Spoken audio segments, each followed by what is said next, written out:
now calling this meeting to order. And with that, Stephanie, can we please get roll call? Ali, Present. Dillard, Present. Commissioner Gathua, Yes. Commissioner Harris, Here. Commissioner Johnson, Here. Commissioner Nobis, Here. Commissioner Daniel, Present. Here. Commissioner Rivera, and Commissioner Traore. Here. All right, so next we have agenda item number 3, which is the reading of the land acknowledgement and discussion. Remember, we did have Commissioner Rivera do this last time. Sir, Commissioner Novus, would you like to do it this time, or would anyone else in the commission like to read the land acknowledgement? I would like to encourage other members of the commission to read it if they would like. I will read. This is Commissioner Wangui Gadwa for the record. Land acknowledgement to be read at all public meetings and events. We meet today in the community of Iowa City, which now occupies the homelands of Native American nations, to whom we owe our commitment and dedication. The area of Iowa City was within the homelands of the Iowa, Meskwaki, and Sauk. And because history is complex and time goes far back beyond memory, we also acknowledge the ancient connections of many other indigenous peoples here. The history of broken treaties and forced removal that dispossessed indigenous peoples of their homelands was and is an act of colonization and genocide that we cannot erase. We implore the Iowa City community to commit to understanding and addressing these injustices as we work toward equity, restoration, and reparations. Thank you. Done. One thing I just want to include as well is that thank you for correcting this agenda item to be the reading and the discussion of the land acknowledgement. So I do remember when we had the actual talks on this process, that it was about not just having the acknowledgement, but also looking to do more to make this less of a symbolic gesture, but something that actually moves the needle. One thing I'd like to say on that is that we have had some pushback still on this being accepted in terms of all commissions and the city government in itself. So I would like to have something within the next meeting or two in terms of planning or within subcommittees, and then bring it to the full commission to speak at a city council meeting in terms of looking to put forth in conversation on this and actually get this passed by the city council. And additionally, if there's anything else that we may want to do to advance any of the causes of the indigenous peoples within our community, that is something that's welcome as well, such as anything in terms of sustainability or any policy recommendations or anyone we would like to have speak in front of the commission. Chair Traore, just to follow up, the recommendation that was made at your last meeting and the recommendation that was made to by the Human Rights Commission to the City Council, that will be on the September 7th City Council agenda as final approved minutes of the TRC and HRC. So it's possible it could be discussed at that time, but that's really in the council's purview. Do we know if it's on the consent agenda at this time or within the original, the full agenda? I believe it would be on the consent.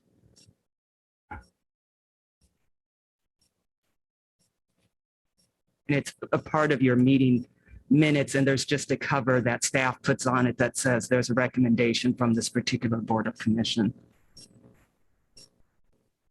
And it looks like Commissioner Daniel and Commissioner Novus both have their hands raised.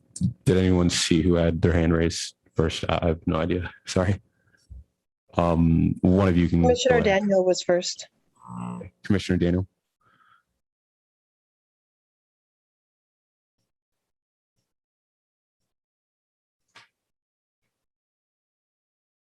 Oh, Commissioner Daniel, you can go ahead.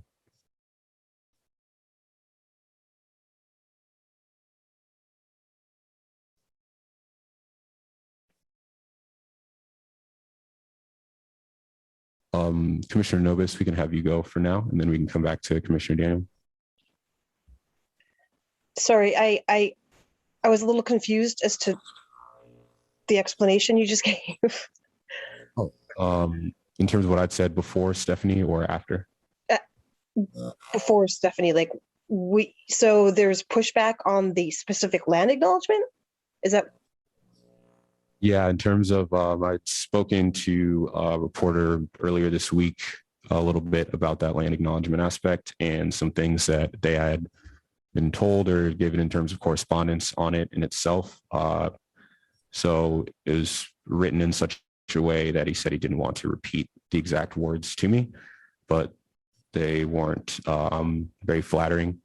So sorry, go on. Sorry about that. Oh, no, you're fine. It was cutting out a bit, so I thought you had. So is this the same reporter that did the article in the Press Citizen? Yes, believe so. So this is not the Johnson County Republican folks that wrote that letter? This is like another batch of people, or?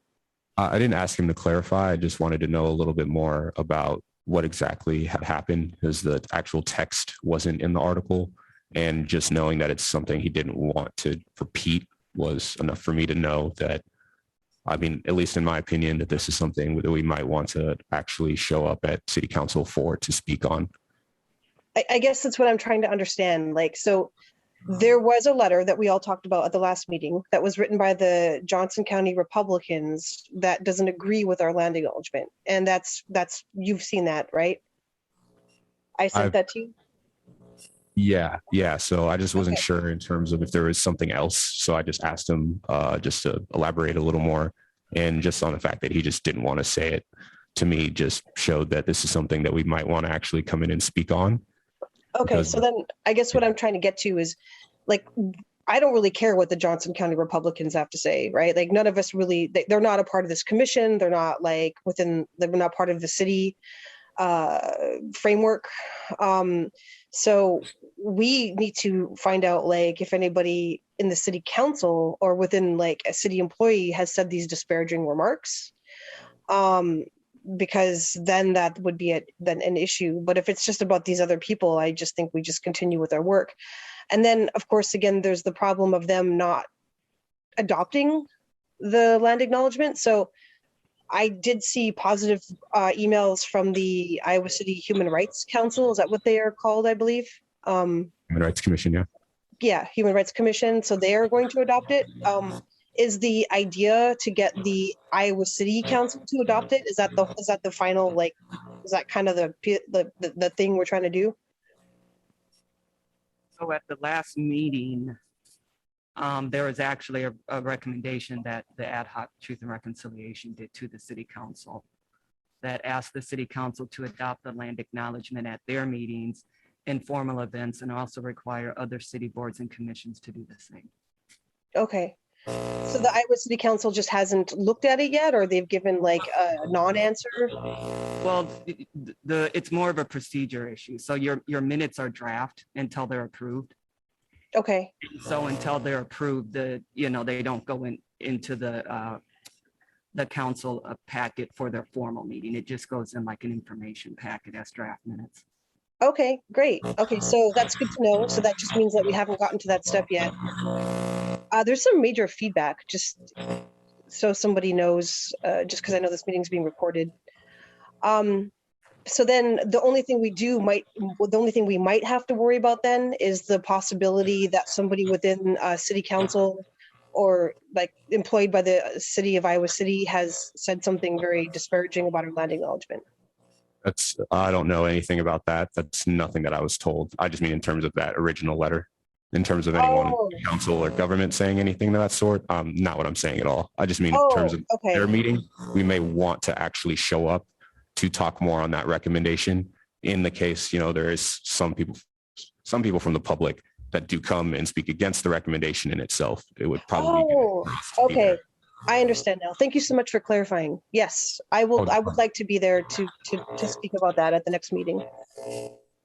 Thank you. And, I'm gonna go ahead and say I haven't heard anything like that either. I haven't heard any city council or Johnson County supervisor say anything about that. But if I had to bet on it, you know, the way I'm feeling and the way things been going, it may be somebody that says something. So I don't know anything personally. So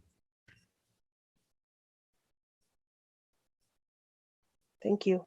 Daphne, is your mic working? Are you ready to make your comment?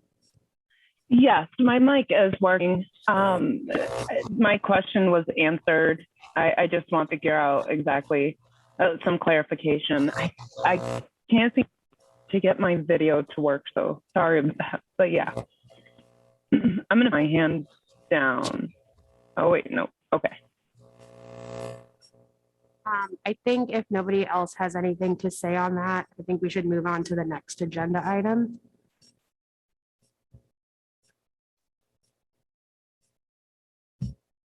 Next, we have agenda item number 4, which is the approval of the minutes from the August 5th, 2021 meeting date. Does anyone have anything they want clarified or in terms of additions, anything missing from the current meeting minutes from August 5th? So these, get the exact page. You found essentially after the second page.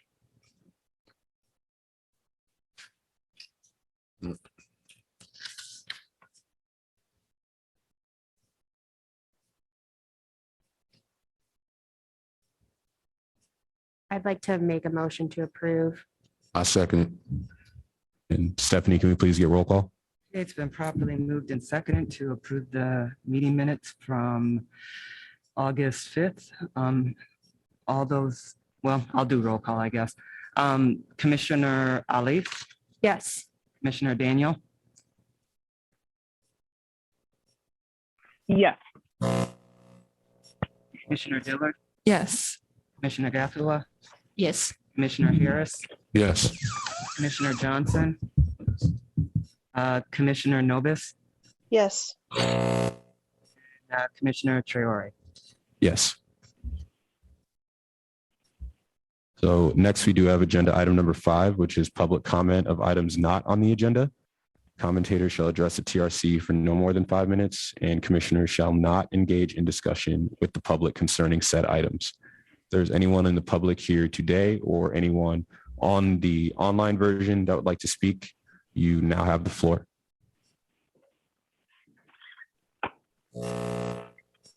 If you are in the Zoom version and you would like to speak, please raise your hand and we'll be sure to call on you.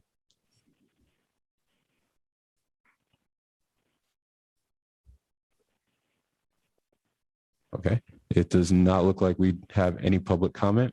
So we will now, so originally we were slated to go on to agenda item number 6.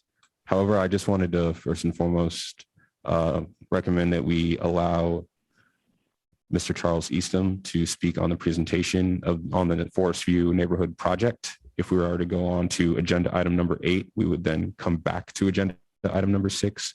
Are all other commissioners okay with that? Yes. Yes. Yes. Yes. All right, in that case, then we can move on to agenda item number 8 and then come back to agenda item number 6. This will be the presentation on the Forest View neighborhood project by Charlie Eastham.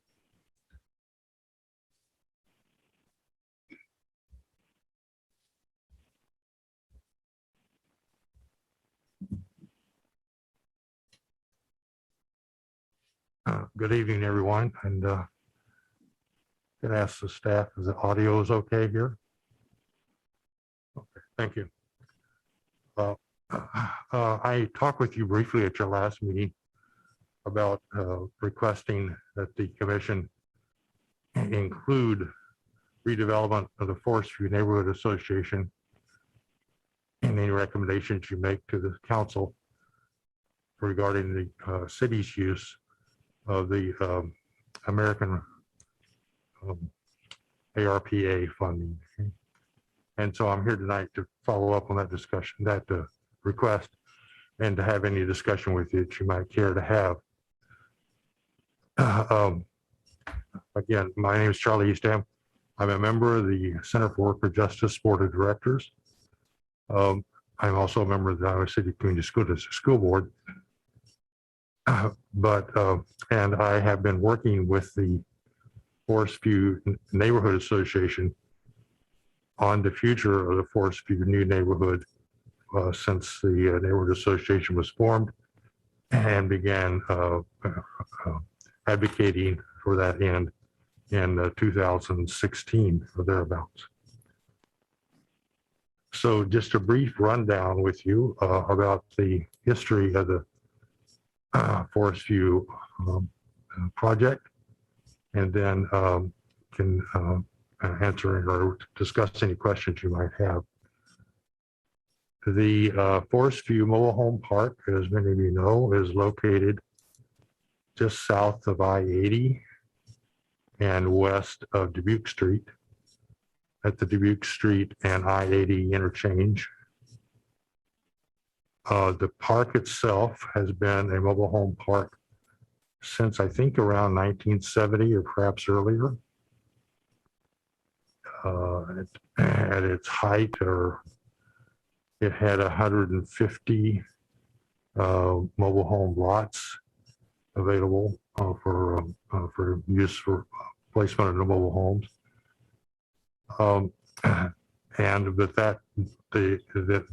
Those lots are still there, but the number of residents has decreased over time, and I'll try to describe that a little bit more as I go along here. About 2016, the residents were notified or learned that the park owners intended to sell the park to a development team for the purpose of redeveloping for commercial uses and residential uses. And the park, its site itself, as well as surrounding areas in an overall large-scale development. That redevelopment plan is initially presented, understood by the residents, entailed removing the residents from their homes and offering them the possibility of relocating to mobile homes owned by the park owner in other parts of the county and Iowa City, or possibly moving the homes themselves. The residents were alarmed and not in favor of this proposal. They pointed out in meetings and conversations that the residents had formed a very viable, very meaningful residential neighborhood. Many people had lived there for a long time, some people for decades. And they were a very cohesive community, and they wanted to maintain that. There are many children of school age in the park, and many of the elementary age children especially, who are going to one elementary school, Horace Mann, and have been doing that for a long time. Many of them knew each other and were very pleased with their school opportunities. So the residents formed themselves into a neighborhood association, and in the process, they asked people from the Center for Worker Justice to work with them as advocates and to assist in some of the technical things that had to be addressed. That's how I and other members of the Center for Worker Justice became involved, and we remain involved to this day, and intend to remain involved until the neighborhood a new neighborhood is built. So the residents in conversation with the development entity, and I think Mohammed, you asked about who is the development entity now. The development entity is now called, I think I have this right, North Dubuque Limited Liability Company. And its major parties are the mobile home park owners, which is the Cole family. A development company from Des Moines called Blackbird, I think Blackbird Investments is their formal name. And two local firms, one an architectural firm called Bunsen. I'm sorry, I'm not remembering the names exactly right. And a construction firm called Maxwell Construction, which does a lot of construction projects in this area. So the residents, again, in conversation and in meetings with those parties, and Center for Worker Justice people and other people from the community too, decided that they wanted to have an opportunity. They wanted the redevelopment because it's a large scale rural development. It's the original development cost was in the $200 million range for the entire project. And they residents, realized, and we talked about that would result in a considerable tax increase in tax revenue for the Iowa City, as well as revenue for the development team. So the residents thought it was fair and just for the development team to include, instead of displacing them to another location, for the development team to build a new Forest View neighborhood as part of the overall commercial development. And we had a lot of conversations with the developers about that. And eventually the developers agreed to that overall concept. So the plan changed from relocating residents to another site in the community or in the county to a new neighborhood consisting of manufactured housing on homes on single individual lots. The residents definitely wanted to get out of the onerous relationship that had been in existence for a long time by mobile home park owners. They wanted to get out of that. They wanted to have ownership and control of their own lots, their own neighborhood. And so they proposed that. And as I said, eventually the residents and the developers reached an agreement on that concept, and that would be part of the future. So that part of the overall development, as I said, would be a new neighborhood for residents. And then the rest of the development would continue as the development team had originally intended, into commercial, office, and some large scale residential uses. That plan overall, skipping over several technical things, was eventually taken to the Iowa City Planning and Zoning Commission because the entire project had to be zoned properly for such a change in use from a mobile home park to a large scale commercial development. So that plan was taken to the Planning and Zoning Commission, and over a period of a few months in several commission meetings, Planning and Zoning Commission meetings, that plan was eventually approved by the Planning and Zoning Commission. And part of that plan, the overall plan, I deliberately did not try to bring a lot of documents tonight because they're getting involved and elaborate, and frankly, even for me with my 10 years experience on Planning and Zoning Commission, they're hard for me to understand sometimes. So I didn't want to distract us with the details. So that plan was approved by the commission, by the Planning and Zoning Commission, and that plan included an agreement called a conditional zoning agreement that essentially incorporated the residents' desire for a new Forest View neighborhood, manufactured homes, and enough additional homes in the apartment buildings that could be condominiumized to accommodate the needs or the wishes of whatever group of residents were remaining in the mobile home park at a particular date and who wished to purchase a new house or a new condominium in the new area. An element of that, important elements of that conditional zoning agreement in terms of the neighborhood was on the price that residents were going to pay. They had been paying lot rents of $310 a month for quite a long time. And they wanted their monthly payments on their new homes to be the same. And the development team agreed to that. The Planning and Zoning Commission approved the agreement, the conditional zoning agreement that contained that element. They also, since the residents in the Forest View for a long time have been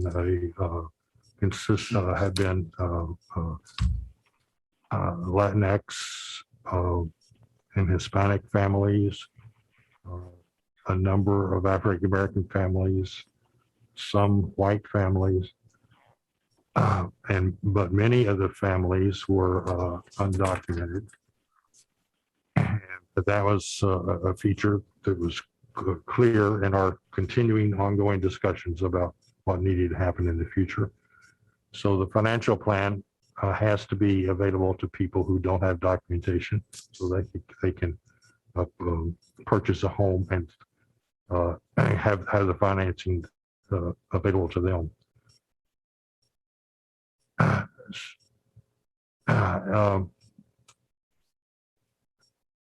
So the next step was to then, after those elements were all agreed to, the next step was to go to the city council, which we did as a group, this chamber, and make the same presentation to the council, which the residents did. In all of these presentations to the Planning and Zoning Commission and to the council, residents led the presentation for their part of the overall development. And after, again, several hearings, several meetings, the council itself approved that basic plan for a new Forest View neighborhood.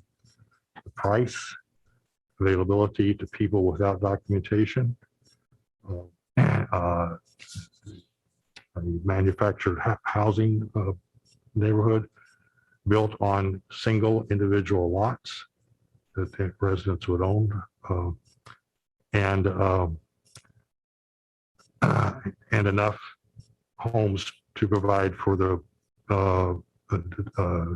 wishes of people who were still living in the park at the time of the rezoning approval.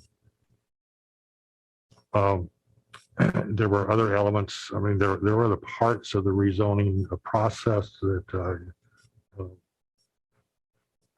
the council dealt with, including, I might comment on, including opposition by neighbors. If you're familiar with this area, there's a fairly newer residential set of uses, set of houses just to the west of what will be the new Forest View neighborhood. And there were people living in that area, and actually in other parts of the community too, who appeared at the council and the P&Z hearings and objected to various parts of this plan. I would say, in my interpretation, not speaking for the residents themselves, they speak for themselves. But I would say that that opposition was in part, if not in large part, coming from an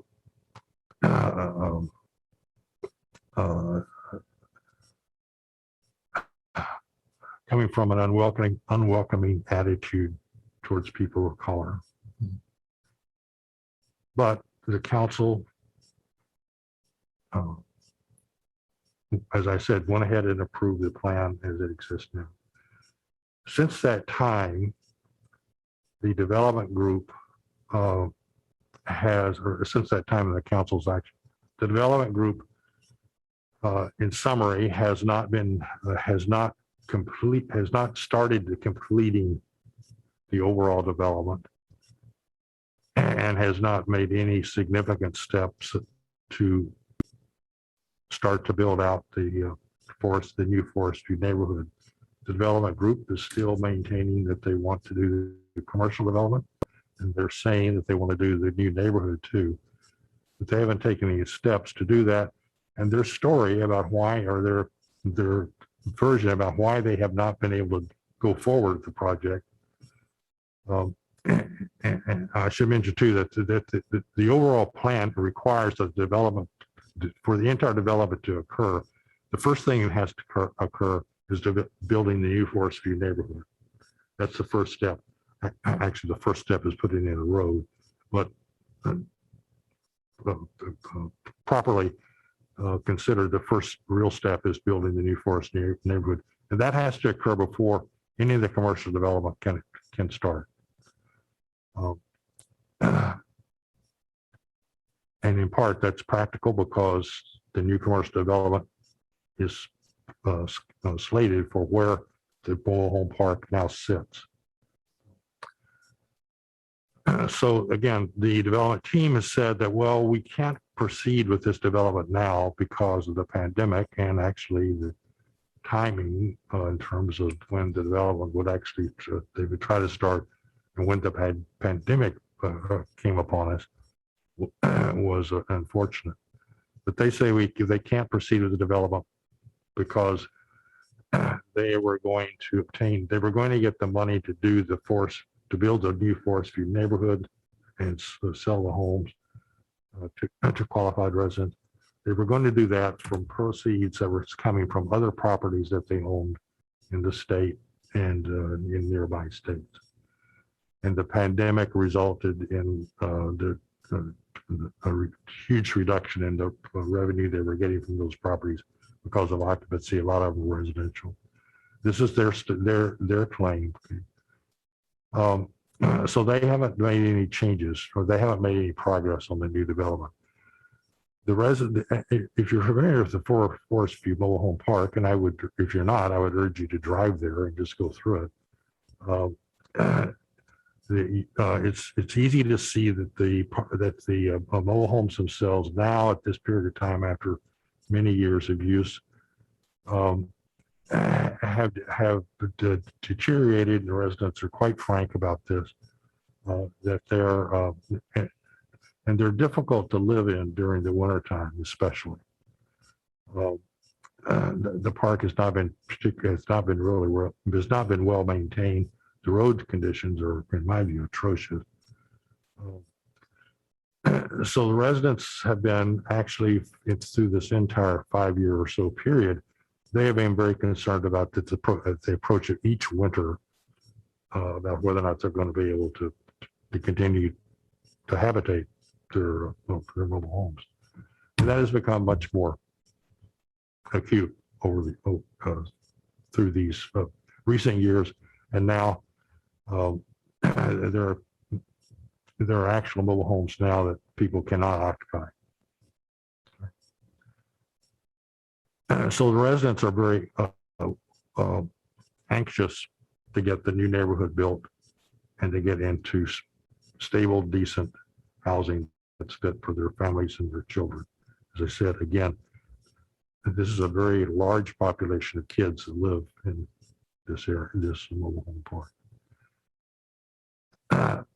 So with where we are now with that, and I'm coming to the end here, where we are now is that the development group says that they can't proceed because they don't have the funds to proceed. And the residents are faced with poor living conditions. So we have the residents, the CWJ people and others have over the last very few months have been talking about another way of developing the new neighborhood, which would involve, which would entail not the development team, not doing the actual development, not doing the, putting in the roads, building the pads and so forth, and buying the manufactured homes, install them and so forth. Not being done by the development team, but by doing, but that would be that development would be being done by a local nonprofit. There's been some discussion with nonprofits about that possibility. But an issue, of course, is finding the funds to actually do the building. It's like building, a house, that you may occupy or may own. Someone puts up the money to actually do the construction, then someone else comes along and buys it, takes out a loan and pays that original cost back. And so getting the capital to do this has been a difficult part of it. So with the city and the county could be a part of this too. Having ARPA funds available to me, that to us appears to be a possibility of financing for this project. Just want to point out that the financing for the project really involves providing a loan to do the original construction.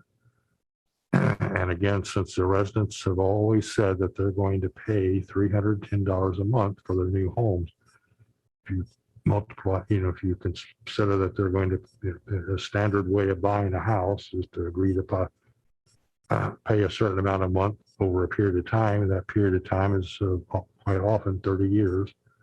So if the residents are paying $310 a month for 30 years, they are, after 30 years, they will have paid back the $111,000 of the original cost.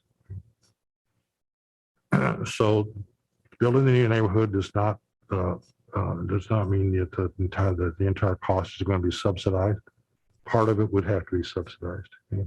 But those are elements of this project that I think could, I'm asking this commission not to get engaged in unless you really want to, because they're being worked out, have been worked out, and can be worked out otherwise. What I'm asking this commission to do is to consider that this is a part of, I think, the Truth and Reconciliation Commission's charge, which is to understand acts of discrimination and racism in the past, and then to make recommendations about how to change what's happened in the past into something that's much better in the future. And exactly how to do this financing is, again, not what I'm asking. I'm not proposing to have you do that. I'm proposing to you to include to your recommendation to the city council about the use of ARPA funding, this particular use. And, I hope I've been clear enough to make it possible for you to ask questions or to make your own comments if you wish. The main question, well, first, my questions were just, I know you said earlier, but just wanted to repeat just for the record, how many of the homes were there and what was the initial loan amount needed to begin? I'm sorry, what was the second part of your question? How many homes and what was the initial loan amount needed to begin the construction? At the time that the zoning approval was given by the council, I think we're estimating that there were around 90 or so families that were living in the park then. Now, why the numbers went from 135 or so to less than that over time, there's a whole set of reasons for that, explanations for it. So around, I'm personally looking at around 90 numbers. That And I'll be frank with you, that number has not been determined definitively yet. I think we have, we being residents, CWJ, the owners in the city, I think we have enough information to figure out what it is. So the plan for the manufactured housing part of the new neighborhood is for, I think it's 57 housing homes. So the difference between 57 and whatever number of residents are qualified and choose to buy a home in the new neighborhood is in the 30 or so range. So, and those residents, or some residents may choose to purchase an apartment or a house in a condominium building. So, and your second part was what's Was the initial cost needed to start the construction? well, it's an interesting question always in these deliberations. Or in terms of the loan amount, either one? The cost of the manufactured homes, that was definitely a part of the original proposal, was between $65,000 and $85,000. And that's because some residents were looking for a smaller home, some residents were looking for a larger home. And the number of residents that wanted which was not quite, I mean, we didn't quite get to that point yet. Okay. So in my calculations, I would kind of say the average cost per manufactured home, and this is a very rough and a guess, would be maybe in the $75,000 range, something like that. And the cost of preparing a lot, putting in the required streets, sidewalks, and sewers, water service, all those things that has to go into a new neighborhood subdivision. Might be in the $30,000 to $40,000 range. That's in the kind of what I understand to be kind of a typical price. So using those numbers as estimates and proposals could have a cost per unit. And I want you to understand here, I'm talking speculatively here. The cost per unit might be in the 130 range to 140 range, which would be typical or not unusual for a fairly modest, affordable housing development.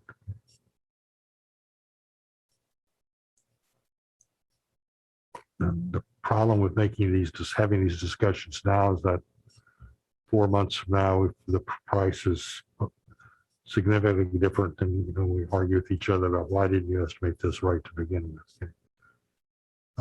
It's hard to estimate it right now. But anyway, so I would say, and again, this is very speculative, I would say that the initial capital requirements is an $8 to $9 million range for the entire number of units. But I also want to say very clearly, after I've said that I don't think that's something that we're looking for, that any reasonable person would be looking for you to make a recommendation about. I think the actual cost and what form that capital, that investment would take, I think those are things to negotiate with the city. Frankly, I think the city manager has some ideas on his own by this time about how to actually do the cost.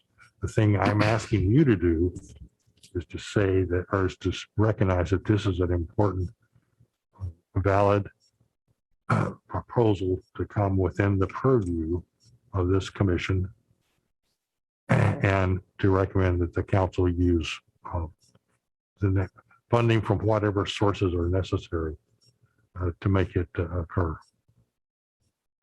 Mohammed? I've just got a really quick question. So I really appreciate your time in explaining everything that's happening in that neighborhood. And I'm so happy that there's someone like you who's advocating for the folks that live there. But my question is, so in regards to like the meetings with the planning and zoning, and when you guys spoke to city council, is there a way, and I don't know, maybe if Steph could answer this too, is that still available? Do you remember what time Oh, that yeah. was?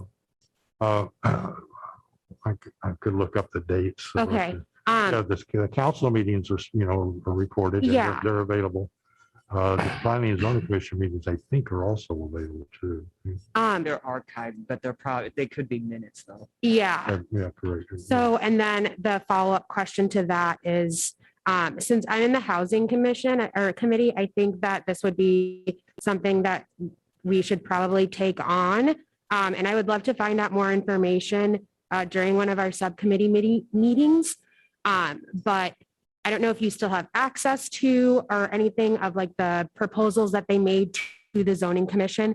And then we could maybe set up a time to meet as a housing subcommittee with you and kind of discuss what's happening and how we can proceed moving forward. Thank you, Emil. Yes, all of the documents that were used at the presentations to the planning and zoning commission and to the council, all of those are archived and available in the P&Z packets. Okay. And Do you, that include, as Stephanie pointed out, that those documents include a transcript of everything that was said. Yeah. So do you know what date it would have been? Like what time, like if it would have been like last year or? This was I think in 2019. Okay. Yeah, no, that's totally fine. I don't mind looking through them. I just wanted to make sure if I could have like a general time, but I would be more than happy to continue this discussion with the housing subcommittee, if that's okay with everyone else. And if anyone else has any questions. I actually have a few questions. Yeah. Yeah, I'm gonna go next Yeah, too, no, so I got a few things. Excuse me for a second. One of the things that's not present here tonight, that it's my fault for not being here, are the residents, the leadership of the residents themselves. Okay. They have been very active. Yeah. They're advocating for themselves. They're quite competent, very capable, very articulate, and they know very much what they want to have happen. So I'm actually would like to, if we can, arrange maybe for the subcommittee to have a Meet chance with to those. talk to the leadership there. Yeah, I thought about trying to get people to come tonight, but I feel really bad about asking people to come, paying for childcare and so Oh, forth. yeah. Right. Mhm. Understandable. And we can, as a housing subcommittee, communicate and figure out a time that works best. I think most of us are comfortable with at least meeting outside. So we can try to make something via Zoom happen. And I believe I have your number. So, or if not, I'll touch base with you and I can get that information from you. And meetings with residents do necessitate translation of Okay. many are Spanish speakers. Okay. Okay.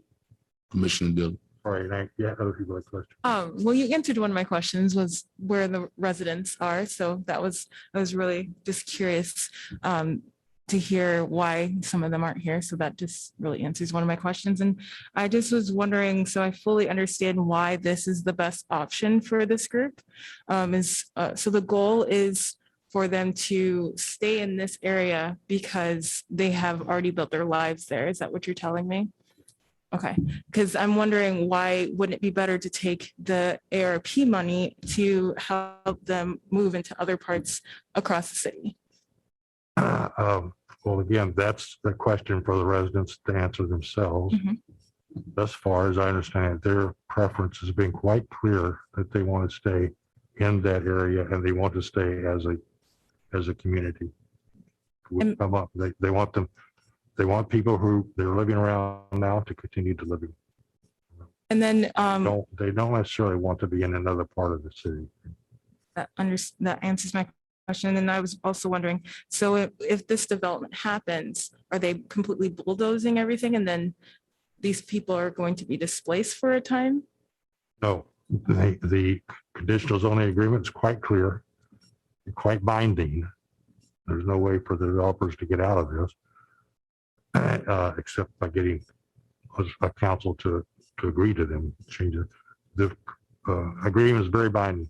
New neighborhood first, people move from where they are now to the new neighborhood, then the rest of the development occurs. Thank you. So I can go and usually I come out like this and I'm pretty frank about what I believe. And I'm opposed to this for a few reasons.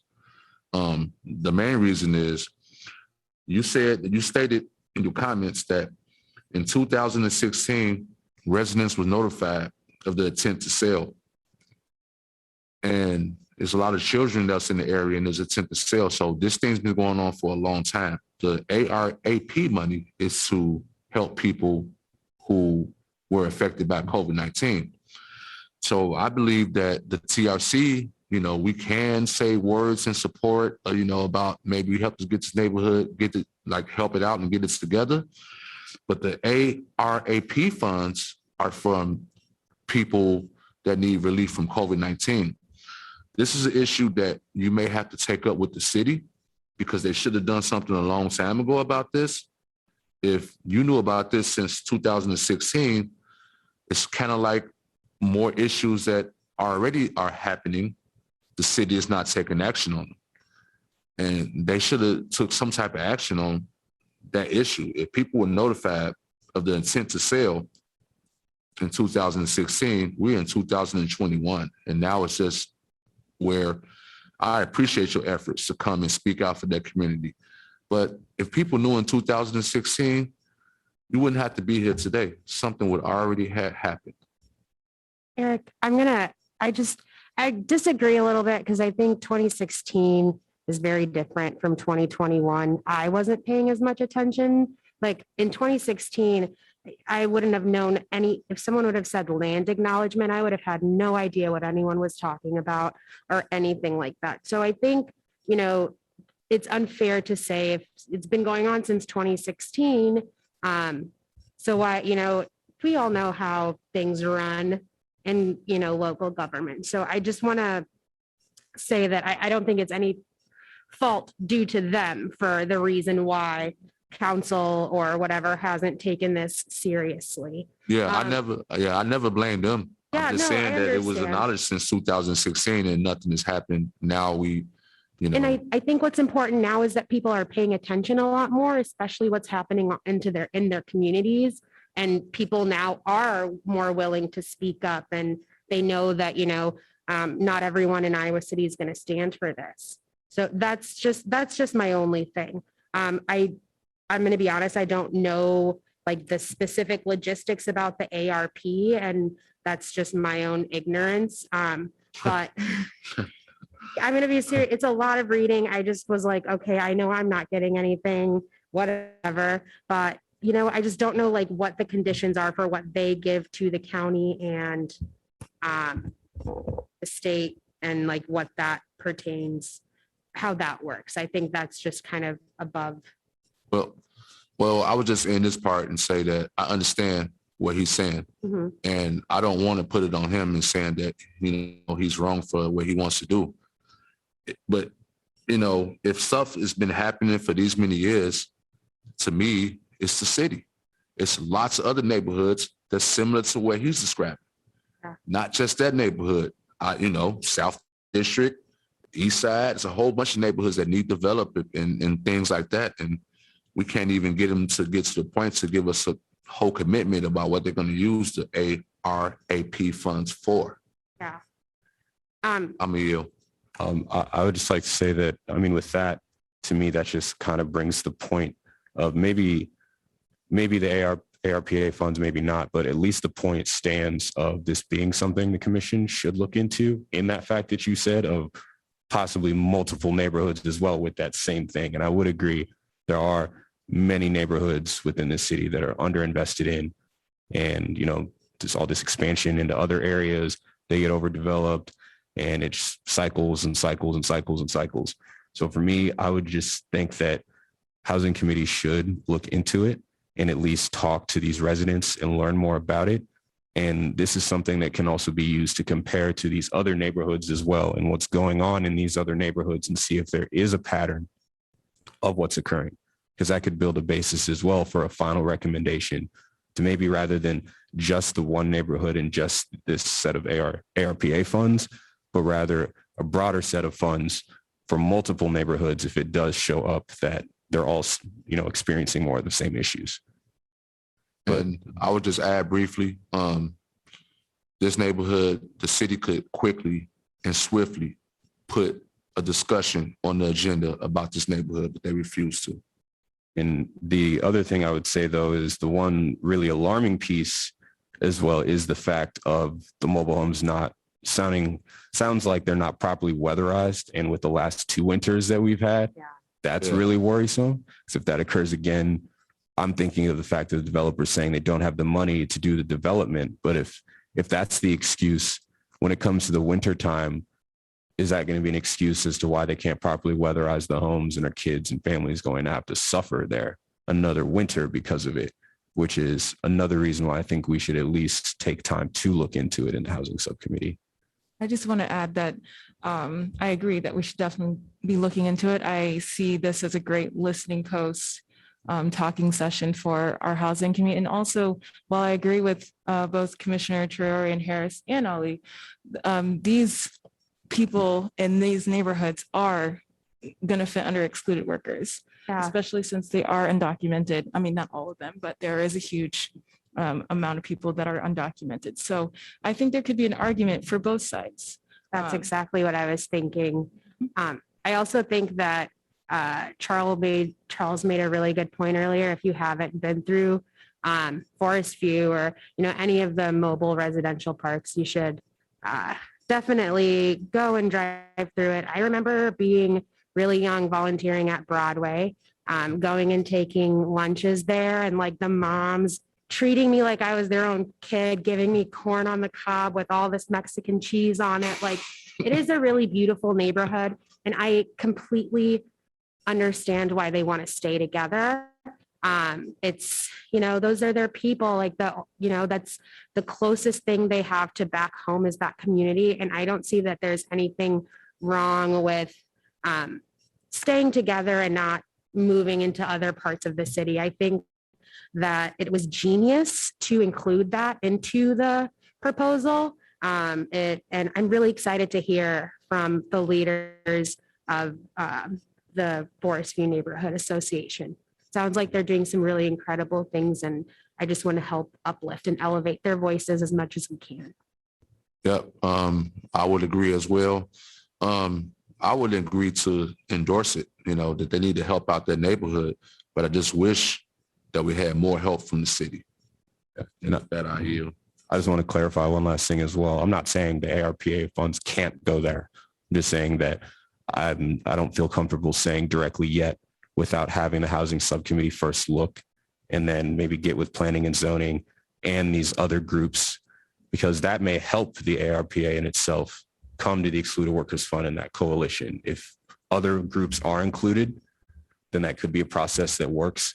But to just look in right now as just TRC push it forward, I think that's the point he was trying to make of we have been trying on that end and getting stonewalled. So I think it's important that it's looked at in the subcommittee and build that broader coalition so more pressure can be applied and more voices are brought into the table to see if that is an acceptable use for the county and the city to then finally take action. I agree with that overall strategy. There are, I would say, Eric, that I think there are very clear reasons why the use of ARPA funds in this project are warranted. However, I also am aware that there are other possibilities of financing too, whether or not we're going to use ARPA funds and in what form and how that will affect other uses. I think those are things, as I said, I think need to be can be worked out, can be negotiated.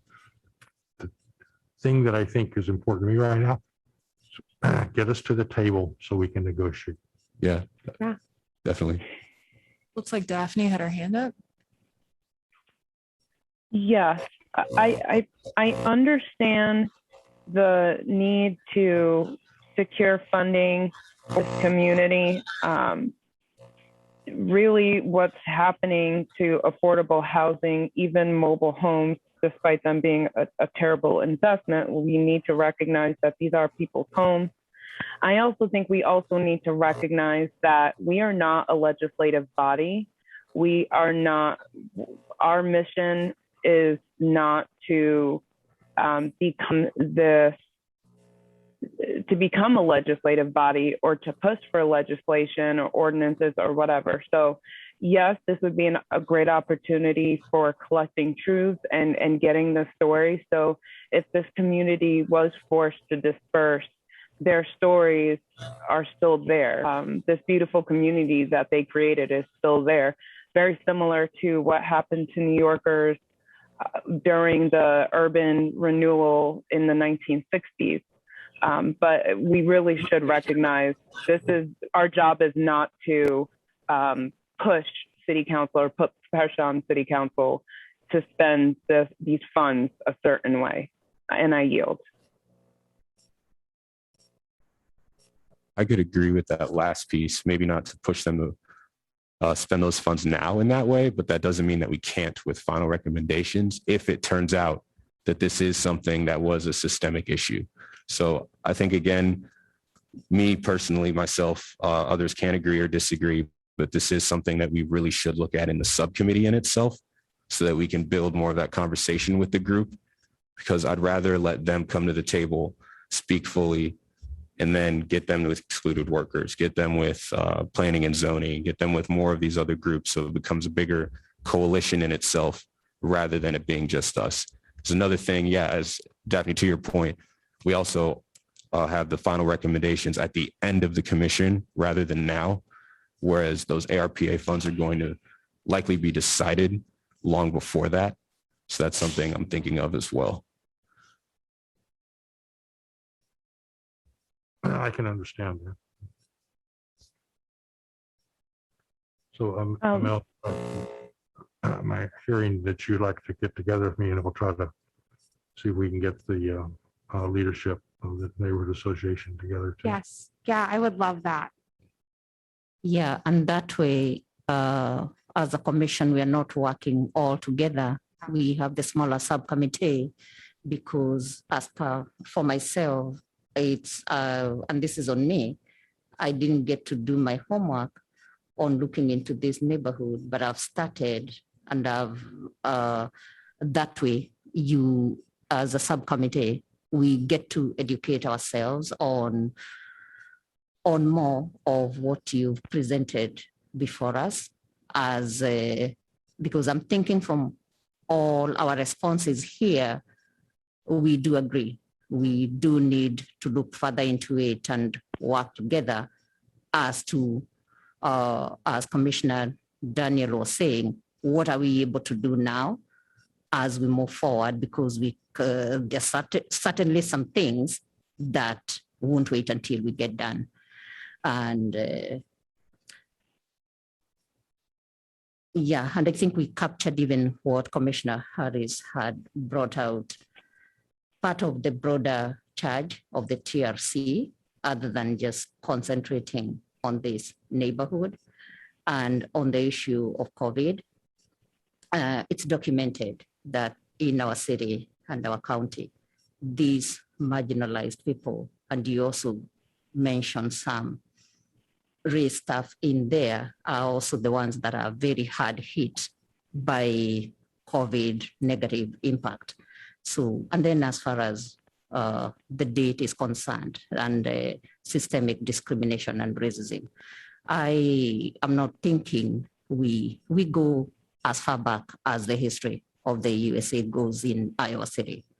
So moving forward, yeah, I agree that the housing committee is the right house for us to work with your neighborhood, Charlie, on this and more with the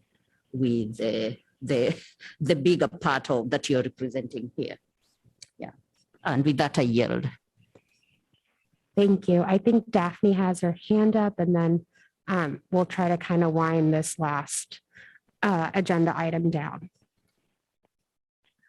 Yeah, so I hope I didn't come off too harshly. I have my personal issues with mobile homes and the way mobile home parks owners treat the people who have invested in their mobile homes and consider them their homes, and they're often the victim of, or the people who get stuck having to choose between their homes and, well, really, they can't, like, after a while, they can't move their homes. So, but that's just like a personal issue related to my work. But I do think that is the beautiful thing about truth telling. While we cannot necessarily become the advocates are on the front lines making change happen, when enough people start telling their truth, people who think they have nothing in common with their neighbors in a community start to realize that they're facing similar obstacles and barriers and going through similar troubles. And so I welcome anyone who wants to come forward and talk about displacement, talk about what urban renewal in Iowa City, this new wave of urban renewal means to them. And I think that in subcommittee will definitely be a great place to talk about this more, because this is happening in a number of mobile home parks in our greater community, and apartment buildings and stuff. So with that, I yield. Have any last comments? I really want to thank you for meeting with us, and looking forward to continue to working with the subcommittee. Yeah, thank you so much. Thank you. Yeah, and once, don't hesitate to reach out. Again, by the way, you do have my number, my email as well, either one. But then in terms of the housing subcommittee, we do have the list for that, Yeah. but I can get you, or Yeah, well, I'll coordinate with the rest of the housing subcommittee and then coordinate with Okay. you. Okay, all right, great. All right, thanks very much. yes, thank you Thank so much for you. your time. Appreciate it. Thank you so much.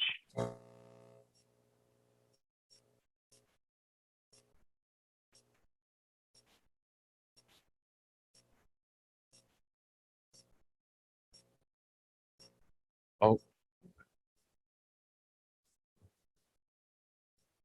Do you need anything on the way out, like water or anything? Do you need like water or anything on the way out?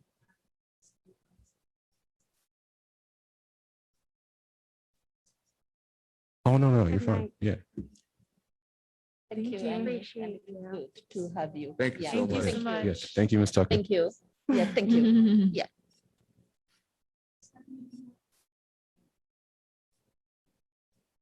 Thank you.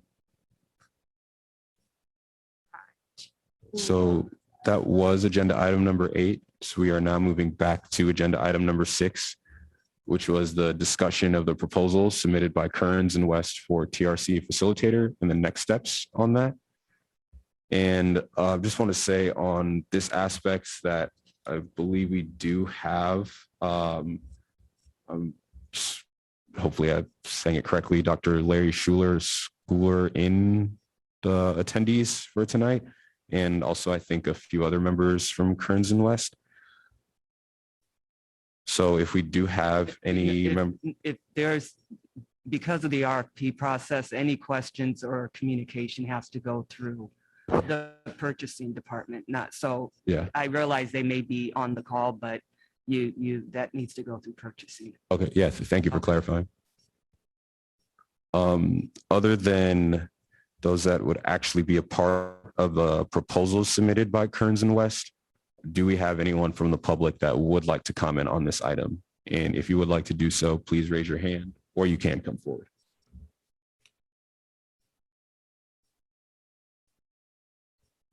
Okay, looks like it's on to the commission then.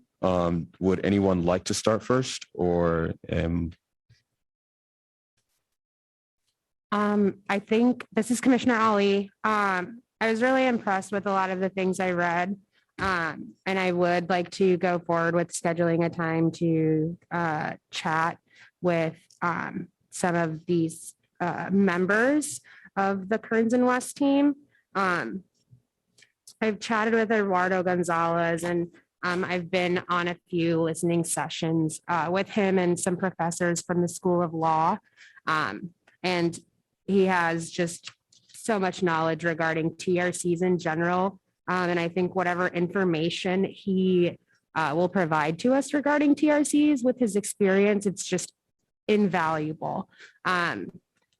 There are, I saw that they're working closely with Elgin, which is kind of next door, not really, but kind of, but yeah, I was really impressed with a lot of the work, and I would definitely like to have a conversation with them. And I hope the rest of you guys feel that way as well. Yeah, so I can go. I say that I feel similar. The amount of money, not necessarily totally in agreement with that, but I read the 60+ page document. It took me a whole day to read it, but I read the whole thing, and I'm impressed with their resume, and I'm impressed with the different TRCs that they've been involved with and different things like that. I don't know about the amount of money, like I said, but I'm impressed with, what they bring to the table. I'm just going to say I agree. I was very impressed by what we could be offered, especially the relief that we could possibly get from a team of experts in this realm. I am not upset about the money. I think it's not one person, it's a whole team. And I think that makes sense. I think that for only having one team submit an RFP, we really lucked out in that way, because it is basically what we are asking for. So with that, I yield. Yeah. And this is kind of, I guess, and maybe I'm kind of directing this right at Daphne, and I apologize. But when we were talking about the RFP, there was a point where I remember the discussion was like, okay, so are we doing like a facilitator, or are we looking for a strategic planner, or are we looking for, a project manager? And then the nice thing about that is I think we've got someone with expertise on each of those subjects, if not all of them, each person. So I think that that's also super important to remember, that it's not going to be like we're hiring one person for this job and then another person for a facilitator. All of these people are trained and have the expertise to be able to fill multiple positions and roles. And I think that that's really important. And I like to clarify, as I do usually, the idea for a project manager came from a city council member. We always have facilitator, and we use that language. So I always got to clarify that. Yeah, that's so in terms of the multiple roles being filled, that's one thing I liked as well. And just to know that it isn't just the two individuals, but rather more from the actual group. And then I would just like to say that we should look to schedule a concrete time in terms of either sitting in front of each other in Zoom for a public session, or a special meeting where we're actually having an in-person meeting, because I do have some questions to ask in terms of the phases and the order they be carried out, how much overlap there is between them. Yeah. Because just in terms of timeline of when the commission would be completed. And then as well, in terms of the power dynamic of things, there are some ways that things were written that I wanted some clarification, just to ensure that when it's all said and done, we are truly having a voice rather than just being guided along the whole time. And then the last thing for me as well that I do really like about bringing in a reputable group such as this is, one thing I'm cognizant of is how much it seems that we're kind of looked down on and disrespected in terms of the public eye, but more so as in terms of government officials in many cases. And I've just been wary of that the whole process for the final recommendations, because it's one thing to make them, but it's another thing for them to be taken seriously and for them to actually be looking to implement them. And having a reputable group will really help with that factor. And with that, I yield in terms of my actual discussion on that proposal itself, but I'd like to turn it more so to the date that we would look to. Yeah, I was just going to ask Stephanie how that has to go through purchasing, but just kind of thinking forward, your budget's scheduled to go in front of council again on the 7th.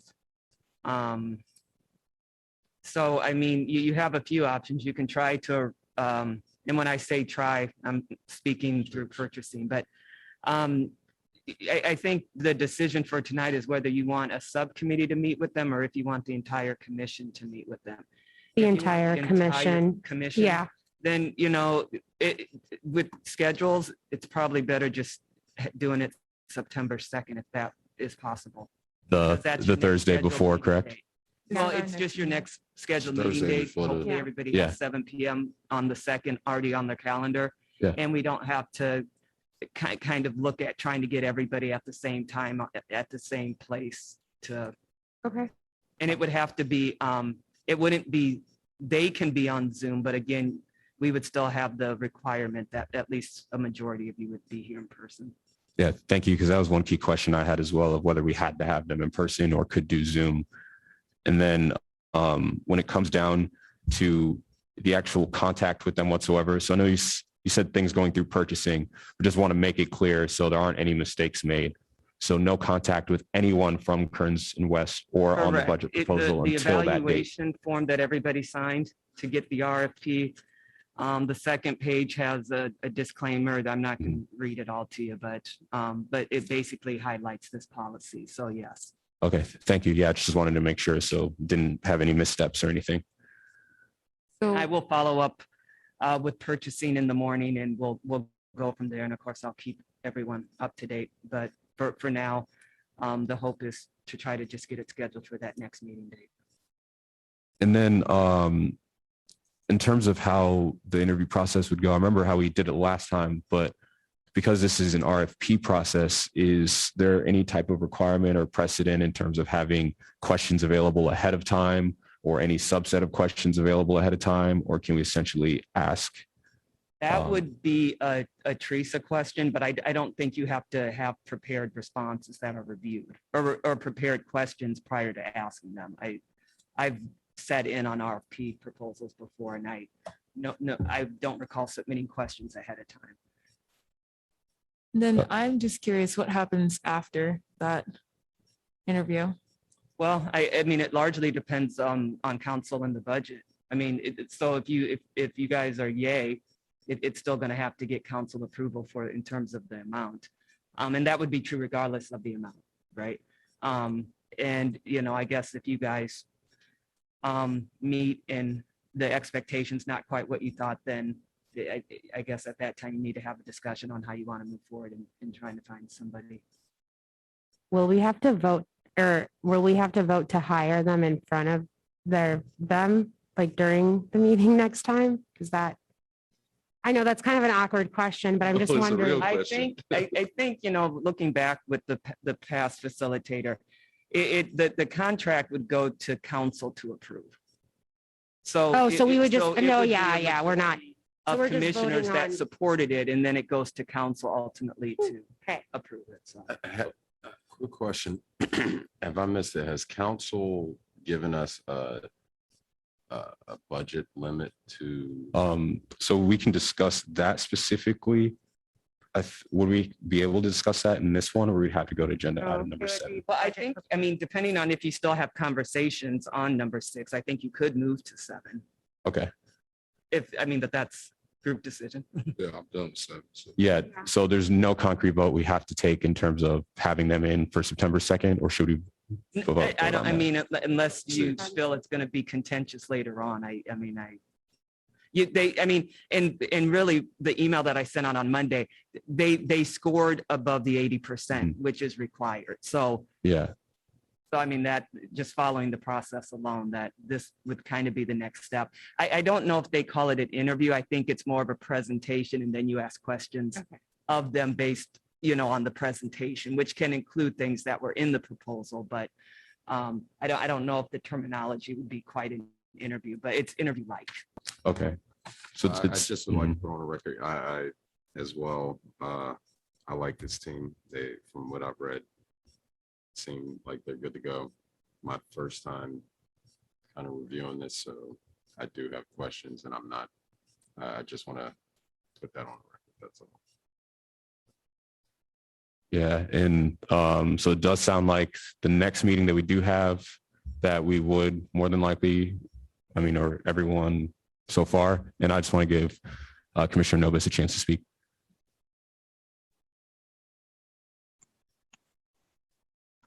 Can you hear me? Okay. Yeah, the one thing I had to say about the group again is I don't know how to gauge the financial aspect of it because I'm not really familiar with hiring such a team. And secondly, because we are a Truth and Reconciliation Commission working to uplift BIPOC folks, I wanted to note that this is a white-owned business, and so that was something that I had flagged in my assessment of this team. Not saying that they don't do great, fantastic work, and they have a great team, but that it is, from what I can see, like a white-owned business. So I don't know if that's something that you would like to consider moving forward, but that we are trying to provide opportunities to BIPOC folks to uplift their businesses. And I don't know if that's something we can flag or discuss. I don't know if that's relevant or if that's something we literally are able to discuss. But I just wanted to say that.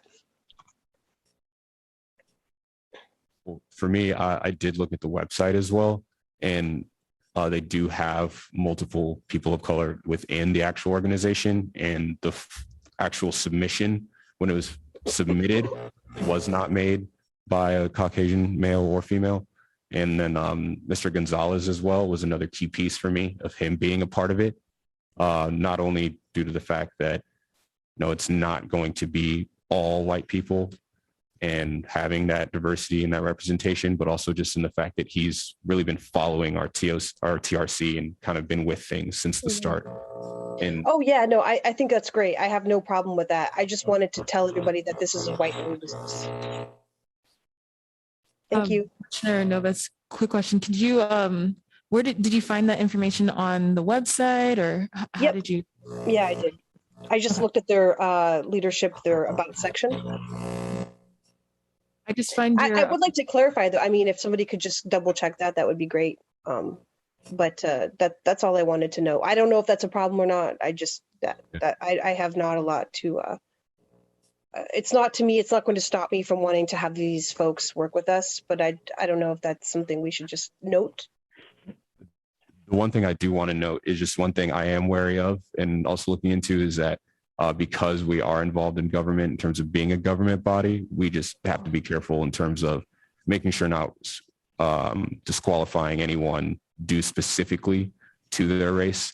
And I know people may want to say, oh, but that's white people. But at the end of the day, it is still policy in that. And just want to make there's no adverse action. That's why I said I don't know if this is something we're even allowed to discuss. So, but we are the Truth and Reconciliation Commission. So I just want to clarify, it's not policy, it's federal and state law. So we really shouldn't be making a comment on the race of who owns this business or Lee. It's just not a Pandora's box we want to open. So.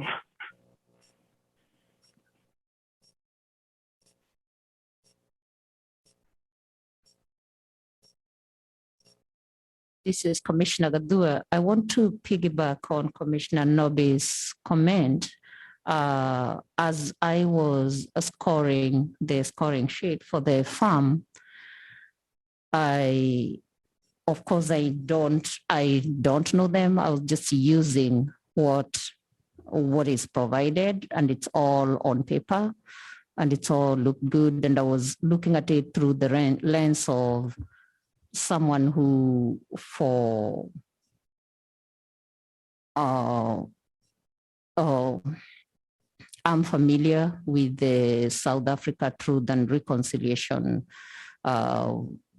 body, and my original country. We've also, in 2007, 2008, we went through reconciliation after political violence, which was brokered by Kofi Annan. So using all that to make my decision and scoring the farm and the information that they gave us, and getting to this point, and also as someone who has been researching and teaching on racial inequity. So on Commissioner Nobi's comment, I'm worried, and I even reading the proposal and even on paper that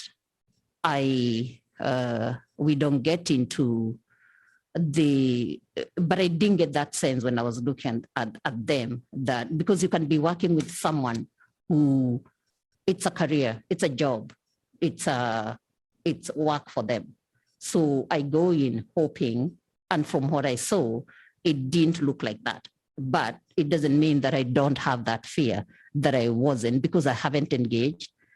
But I'm going in with that fear, but with expectations, with the positive and optimism that this is not the case, because we do know that in the history of oppression and systemic racism, there are people who are career and who make a business out of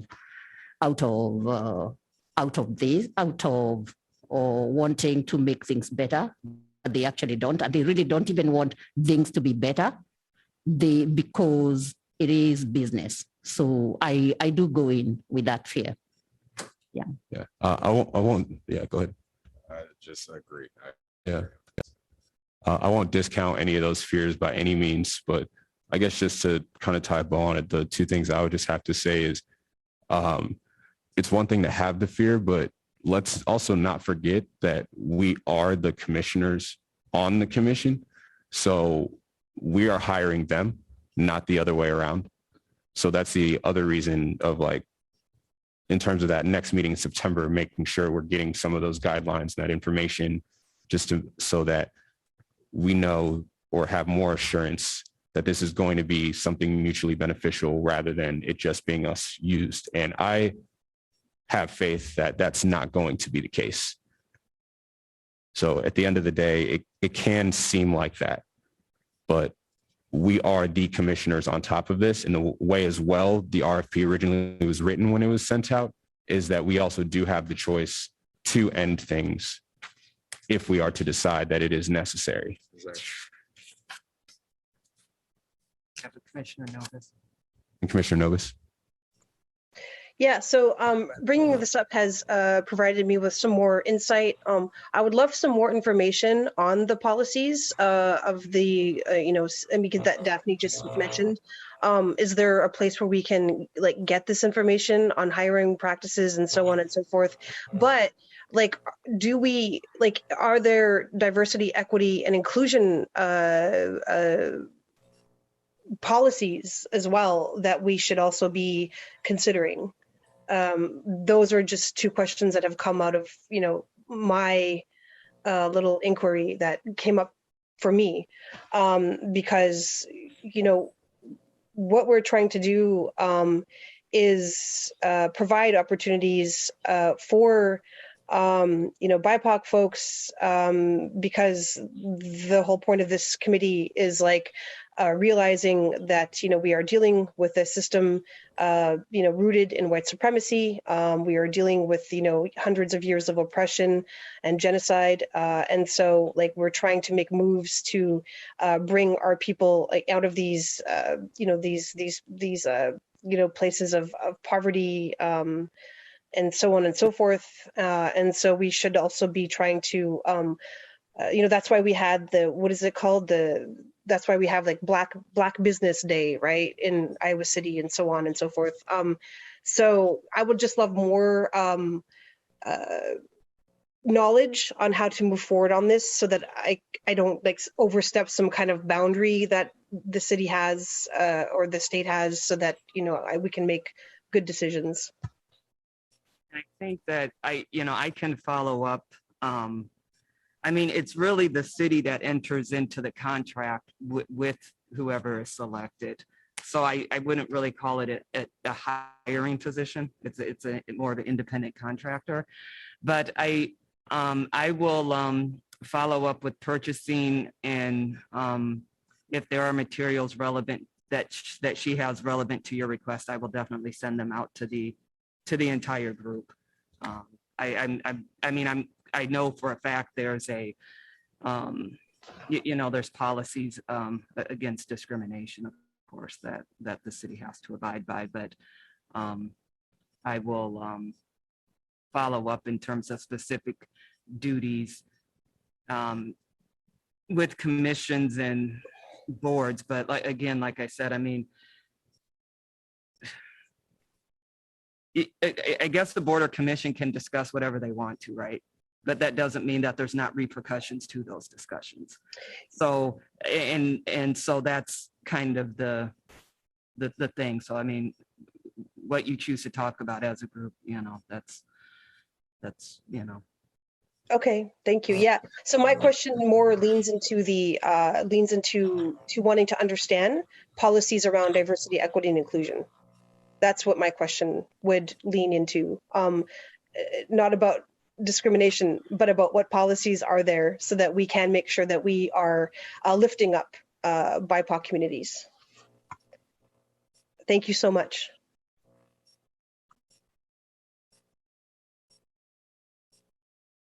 Does anyone else have other comments on this one?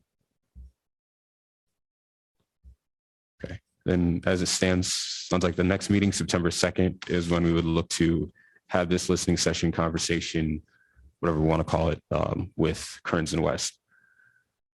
And then now on to agenda item number 7. And this would be the budget proposal with the revised budget and the discussion on the work session with City Council from August 17th, 2021. So the reason these are all wrapped into one is because they are all tied together, and just want to make sure there are no issues with what we're speaking on at a time.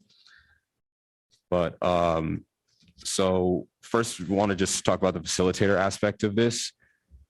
In terms of any fear of the city possibly rejecting it, that for me was essentially put down by the fact that they pretty much talked themselves into it at the work session.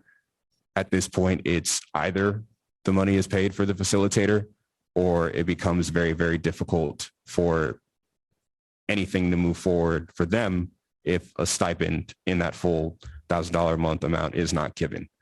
And I'm expecting them at this point to be going with that facilitator point because they continually argued for it over and over and over again. Project manager needed this and that. So, and for anything else on here, just want to point out the changes for things like the advertising and outreach, videographer, the removal of the experts in training, the addition with the facilitator aspect is the way the RFP was written sounded more as that would be in terms of the experts, bringing them in with the facilitator, and in terms of the training, less training for us to have to do for project management if we have facilitators and experts taking care of it. So just to keep that concise. Then the advertising outreach videographer part. So the city had a lot of pushback to the videographer aspect, and I know we had put it higher just in case there was more of a need, but figured might as well drop that amount now to have a better chance at having the budget actually passed, and still, gave them that information and that argument of there will likely be people that do not want to speak directly to their government crews or government officials, but kind of just having a hard time making that be understood. For the advertising outreach, drop that way down to that $3,000 amount. One, because that was a question they had, but more so for having the group of facilitators and experts. Seems like there's less advertising outreach money that's needed. And if anything extra would be needed more so for what they can't reasonably cover is what's written in the second draft. For the next draft, the transportation for necessary participants. So made sure to keep that amount in there because again, we are not sure who we might need to bring in and want to just have that money set aside rather than having to go back later with it without it being approved in the budget and then having to ask for it. In terms of the items on the back pay and also the stipend, the reason that was left in there in the second submission is because personally for me, I did not want to walk in there with having only facilitator expert, no stipend, or only stipend and cut down the amount on facilitator expert, because I felt it was imperative to force them to make one choice or the other, that they had to know that it is you go this way or you go that way. Otherwise, it would have just been hamstrung.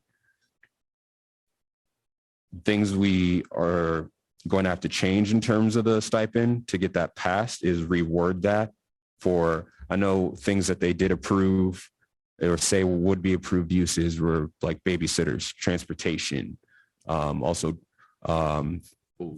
food as well. So those are items. And my only question for them essentially would be, why not make that a stipend rather than just say approved costs? Because if you say approved costs, that still means we pay for it ahead of time. And then we have to write out an expense report and then give that to the city. And the way I'm familiar with expense reports is you're putting those in monthly. So I'm not really interested in continually spending that money monthly and asking the city for it, waiting for it to be returned over and over and over and over and over and over and over again. So if you lose any receipt, then you're out of that expense. So just a comment that I want to say, and I'm trying to keep it short because it's not worth beating a dead horse over and over again. I appreciate the efforts of the chairperson, Traore. He has dealt with personal attacks that we saw in person from the mayor of Iowa City, who attacked him personally at the session. And he has dealt with this. And one of the things that, I remember the chairperson telling me, he said, I stayed up to 3 a.m. in the morning making this budget. And he has to deal with personal attacks because he doesn't want to have a conversation with a person outside of a public forum, or he wants to defend other people who have committed things that slowed down this commission. So I appreciate you, and that's all I got to say, and I yield with that. I will add my voice to what, this is Commissioner Gadua, to what Commissioner Harris has said, because we all publicly witnessed that. And we did say thank you even after the session to Commissioner Traore for the leadership that you showed and the control that you showed, and which really changed the way the rest of the session went. And I think it for me, it wasn't the expected outcome, but we moved beyond that point. And it was because of the way, and I'm also glad you brought it out there at a public meeting in where you stand on that. You showed a lot of the leadership quality as usual. Yeah, thank you very much. I want to thank you guys as well, though, however, and apologize for the little bit of an outburst I did have and for losing my cool in that moment of the personal attacks. Thank you for checking me on that after the meeting. That is something I will not be doing again. I shouldn't have fallen for that in any way and should have kept it on the focus. Thank you as well, Eric, for bringing that back. But thank you to each of you that spoke at that meeting or helped prepare this budget subcommittee, all of you. Because, I mean, presenting it's one thing, but you guys were all really a big part of why this is written the way it is. And it's a lot easier to fight for it knowing that it's going to benefit everyone on the commission, but also hearing what all of you had to say that made it easier to keep pushing back and standing for it, not having to sit there alone and just take that. That was amazing. So thank you a lot. And I will say that I know that you want to go back against the personal attacks, and it got to a point to where I just had to step in because, you think of a public official and you wouldn't think that they would just go to the lengths of personal attacks like that. And so that's why, I stepped in on my own and, was like, hey, this is going to go too far. But the point of my comment is you wouldn't think that a regular person or a regular civilian like me and you will have to step in and stop personal attacks from the mayor of Iowa City. I'm the yield. And thank you, Commissioner Harris, because it was very encouraging for you to step in. And right away, Commissioner Johnson, you stepped in, all of you setting the tone on how the rest of the session was going to go, then going. And I'm grateful for the commissioner, the councillors who outright said, because I couldn't believe my ears. Even now, I'm still trying to wrap my mind around it when even our mayor uttered the words canceling the TLC, because I'm still trying to check, did I hear that word? It can be, it can, yeah.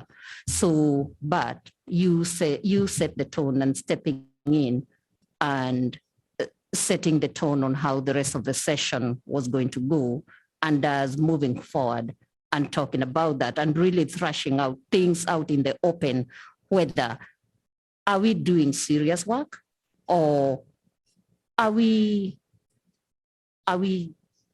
yeah, I'll yield. This is Commissioner Johnson. I feel like some positive things definitely did come out of it, though. Because one thing, it seemed like we all kind of do agree to a certain level. It's just about wording.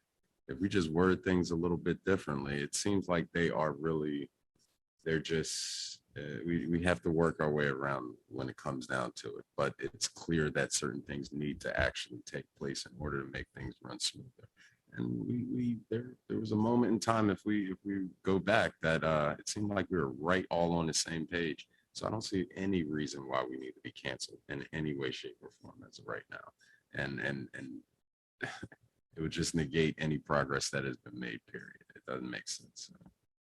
This is Commissioner Dillard. I would agree. I was so shocked to hear that from our mayor, a Black mayor as it is.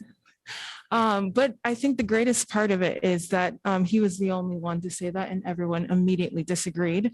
That would definitely take us back. It's insane to even think that. And I think that was definitely a part of the personal back and forth that was going on that had nothing to do with us. It was just him.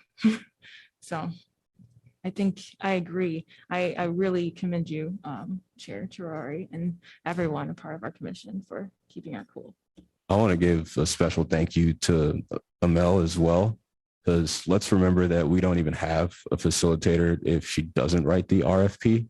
So that was a very key piece of this, and that made this a lot easier to be able to argue in front of them, of having such a robust plan right there and showing them it's either you go with this or you have to go our way, pay us. But either way, it's in our benefit and in our favor. So thank you so much for taking the time to write that out. You're welcome. I definitely will not be missing the next meeting. I promise you that. I will be there. So All the action. I'm also going to add my thank you to the budget committee and on all the work that you put. And personally, figures, I'm challenged. So I really appreciate the work that you've done and putting it in layman's language that I'm really able to follow and be able to support and know what exactly we are doing.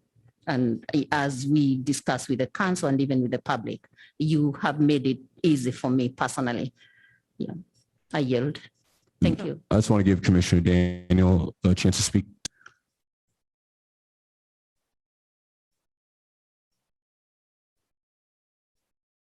Thank you. I was going to save this for the counselor announcement, but I think why not right now? I wanted to say for every one of you who spoke, I want to give you kudos. Like, I stood up there and I was nervous, and I have to talk in front of people as a profession. And so for people who really, you're going up against city council, you're going up against personal attacks and knowing that the room is more likely than against you. I just want to give you all kudos. I really impressed. And even the fellow commissioners who were at the meeting but didn't speak at the podium, you held your composure and you weren't snickering, making obnoxious noises, unlike some other people, some of whom are elected officials, that utterly embarrassed me as a member of the Iowa City community. So I just also want to say you deserve a pat on the back for keeping it together. And really, I walked out of that building proud of all of you, and I walked out of that building proud to be a member of the TRC. And if people want to look down on us, that is totally fine, because people look down on the Freedom Riders, people look down on the people who are sitting at those Woolworth counters, people look down on children like Rudy Bridges and spit on them and everything, who were segregating schools. So yes, you can look down on us because what we're doing is different, is making people feel unsettled. And I just want to say I am utterly, utterly proud of all of you. Thank you. I yield. Thank you. Mr. Callis, you had your hand up. I just wanted to give you the floor. Thank you. I am shocked and livid to hear this. I didn't know that. I heard You should go watch the meeting. You should go watch the work session. Yeah, so I was going to be, was this the one that was on Tuesday at 4? Yes. No. Yes. Yes. Okay, yeah, so I was going to attend via Zoom, and then at the last minute found out that that wasn't possible, but I couldn't make it because I had my children. So I am very shocked and livid, and I don't think that we should just be in here. I mean, I love that we're talking about this, but I think we should do more than just discuss it. I think we should put a press release out or something, because I think we should talk to media about this issue. This government put together this Truth and Reconciliation Commission for a reason.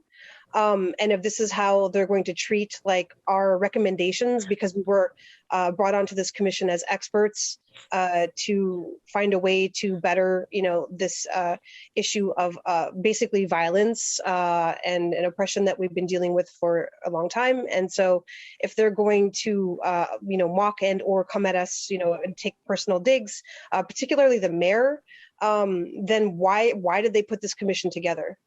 I don't really know what they were expecting, because if that's the case, we are definitely, in their eyes, just a token and something that they are using as a ploy to uplift their, political, strategies to get revoted in. And I am very upset to hear that they would treat particularly people that are putting a lot of emotional labor into something that is a very, very difficult issue to deal with, because we all come from these places.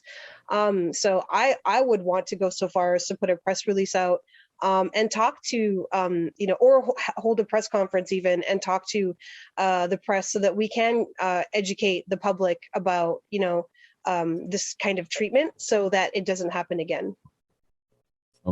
One thing, so I do agree with that, but one thing I think to be strategic is let's get this facilitator thing. And when it comes to their next meeting, we don't just have to do a press release, can just tell them there of how that made us feel and what we're looking for going forward. I want to make sure that this statement is ironclad, solid. If it's the same day a facilitator's coming up, then it's going to be very hard for anyone in the media or anyone in that room to try to tear us down, because it would be talking bad on us for what exactly, while also having to deal with the fact that, hey, facilitators are now brought in. What you've continually asked for those detractors has now been brought in. So if there's anything being said against us at that point, to me, it just really shows where everyone is truly standing. And that's one thing I just want to have clear before we all go forward, because it's hard enough to do this, but it's another thing to walk into a community and think that people are going to stand behind you, and then, you know, try to call their phone, try to email them, et cetera, not getting answers, things like that. And then the times you do, it's called procedural. And Commissioner Nubis, all those things you've said, once like Commissioner Amel suggested, if when you go in there and watch all that, we did respond right there directly. Because some things you just couldn't wait and get out of there and then go have a press release. We had to actually directly address the mayor, especially on some terms like telling the TRC chair, go get a job. And I am quoting. It sounds, even right now to me, it's still sounding like I'm making up. Eva had been alone, but I'm glad you are all there.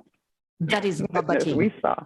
So if once you watch, you will see we did talk about it there and we did respond right there. And like Commissioner Johnson said, it was terrible. And it was looking like it was going to spiral down by the time we got the word, cancel this TRC. But the important thing and the positive thing, we dealt with it. We felt whatever feelings that came with it. We wrote them and we let them wash over us, and not just the TRC. The people who are there, and I can't speak for those who are watching, but I've had some feedback from other people who are working with the TRC, and we did respond and move forward past that moment and moved to where we are here now. So, but watching it, even us who are there, it's still unbelievable. I would also like to say, I really like, this is Commissioner Dillard. I like what you're saying, Commissioner Novus, about doing a press conference. I kind of like that idea more than a press release, just because how many people are reading the news? I mean, we had a news article and people don't know what's going on, but a press conference we can control. I was also thinking if we all wrote our own opinion piece into the newspaper, we all have our own voices. I felt like in that meeting that we needed our own truth and telling session just to let them know how we felt in that moment. So I think a press conference could be warranted. Full disclosure, so it is in the record. Yes, I do have a job. So I just, I want to. Go ahead. Oh, I just want to clarify my comment. To me, this is the first part of this was at public or at the city council, I think 2 or 3 weeks ago, where one of the speakers told the city council to retake your council or retake your city or whatever. And I felt the mayor and the city council felt that was a mandate to be disrespectful to the TRC. And so I want to just say, like, overall, I'm very proud of everyone. That meeting, I'm still trying to process exactly what happened and who said that was a good idea to even say those words or to do that. And I think a lot of people are showing their true colors in process, and we as voters should take their actions, not words, to show what they do behind closed doors as far as how they see the community. And I yield. I just wanted to say quickly, I know that all of you really had, everybody's back in there. So I hope that when I said that I wanted to do a press release or press conference, it wasn't that I didn't think that some wonderful things were said in defense of the TRC and our chair. But that, I just believe that, these kinds of things need to be known, to the public, because this is a public commission. And if people don't know about the mistreatment and the tokenization of this commission, then we basically are still dealing with, I don't know how to explain it, but the kind of secrecy and the kind of things that happen behind closed doors, the things that oppression does to people, you know what I mean? So like, I just want to be very open and honest about this process and make sure that the public knows about the continued hurdles and red tape and like just straight up lateral oppression and all this other stuff that we're dealing with, trying to move forward, making, positive change in our community. So it's just good to keep the public informed, and we do that through the press. And I really appreciate your remarks, Chair. I mean, like, this is more in your wheelhouse, and I just wanted to provide just one example of how we could, be above it, take the high road and just talk to the public who we're working for and let them know what's going on. Definitely. And going forward as well, in terms of any of these media things, don't feel like you got to talk to me for anything about it. If you want to do any of those, go ahead. Just, it doesn't have to be me or Amela. I don't think, you think it has to be you either. So feel free. No, you just have to make it clear that you're not speaking on behalf of the TRC and that you're speaking for yourself only. That's just the only thing I think that we ask. Oh yeah, no, I'm thinking that like as the TRC, if we are all in agreement. Yeah. I think that's a good idea. Yeah, we should move forward with a press conference or a press release or something. But that was my recommendation. Of course, it would be discussed here in the meeting. I just feel terrible about this. I'm so sorry. It's already hard enough to do this work, and thank you for being there. Thank you to all of you. Yeah, so I would just add that I do agree with a couple of points. A press conference is a thing that we need to do, but I agree with the chairperson as well that we should get our facilitator first, so it's more organized and it would mean more if we got all our stuff all together, and instead of us going to the media and then we say something and then this gets taken out of context and it goes somewhere else. Also, I'm gonna go back to the personal attacks about, if you don't want to do this job, then go find you a job that pays you money.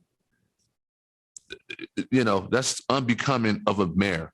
That's unbecoming of any official in the city.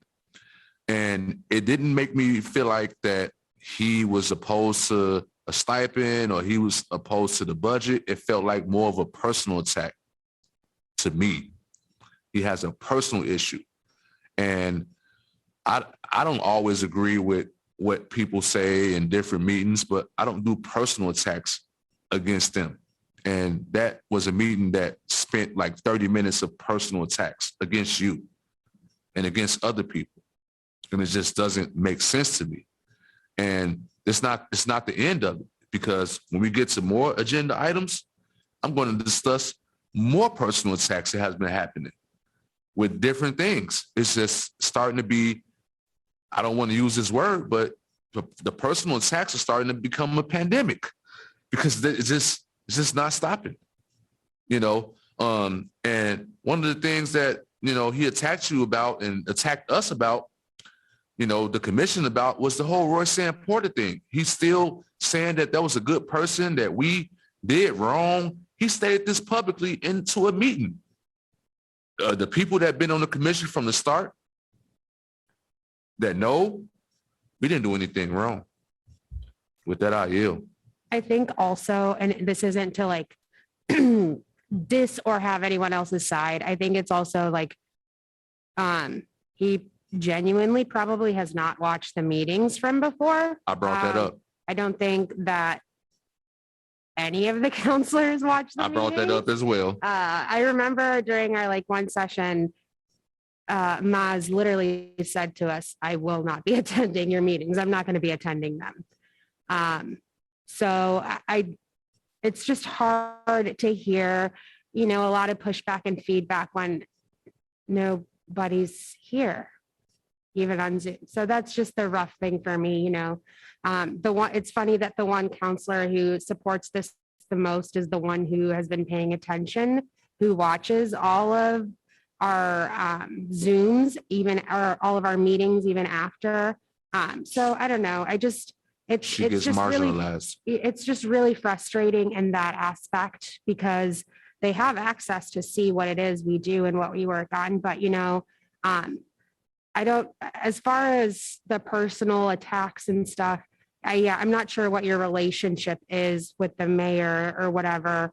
I think loyalty plays a lot in this as well. So, but disregarding everything else, I think that we are all pretty fired up about this, and I'm excited to be there together, hopefully at the next council meeting, and just really, uplift each other and continue to support each other the way we have, because I think as long as we're still all in this and know what the mission is and know what we want to do, then it doesn't really matter how many times they tell us we don't do anything, because we all know that that's not true. So I'm glad to hear that nobody's fire had been burned out like it happened to me. So yeah, I'm just proud, and we just got to keep fighting the good fight, man. Question again, are they not allowed to call in or anything? Is that the case, or? No, there's nothing against them listening to any meetings live, speaking on any meetings live as attendees, nothing I whatsoever. remember- I thought this. If I whole remember platform correctly, was full. our mayor said, and a lot of them said that they want to be invited. All right. Well, then let's Made Did many they, presentations on social media. did they want invitations? Do we need to write out invitations, or like what do we? All right. I'm just saying, I'm just saying that's what they said. I can handwrite some. Yeah, let's do that. I was wondering, could we talk about the budget again? now? Yes. One thing I do want to point out as well is in terms of look at the differences in the subcommittee amounts. So the reason a lot of that is dropped in terms of researcher pay, for one, just next to that with having the facilitators available, assuming, or at least going to make it clearer, I think that they should be working with subcommittees in terms of subtasks, how each subcommittee kind of saw that stuff going. So that research is actually done in a way that helps. And then the collaborators, consultants, in terms of consultants, like we have a consultant group. For collaborators, the main reason this is stayed in is that I just really think if we're bringing people from outside of the community, have to make sure that groups from within the community are also at the table. And I think that's one way we help with the equity piece as well. Can specifically ask groups that we know that are BIPOC led or owned or whatever it is, or work with people from these populations to be a part of it. And a really big reason a payment is a part of that is, as I said in the meeting, I don't think anyone should be doing the work for free. So if they are going to be consulting on the things and helping with it, we'll want to pay them for their consulting work. And also because from what I've learned about many of these programs that target these groups, they're underfunded and they stretch things pretty thin as it is. So I want to make sure that they do get that support. As in regards to the budget, I don't see anything about childcare on here. So this was just the version that was given to City Council. So the only reason that wasn't spelled out is so council, for that childcare aspect, it was hard to get something clear from them on what they were willing to allow for these meetings. Even for the transportation aspect, like that question, I'm just confused on why we keep getting that question, but had to explain to that in like a full 2 paragraphs of, because there might be people from the past that need to speak on these things that don't live here, and I'm not making them pay their way to come here. And the fact that even had to be explained, even though in the first version that was not only explained but written, just don't get it.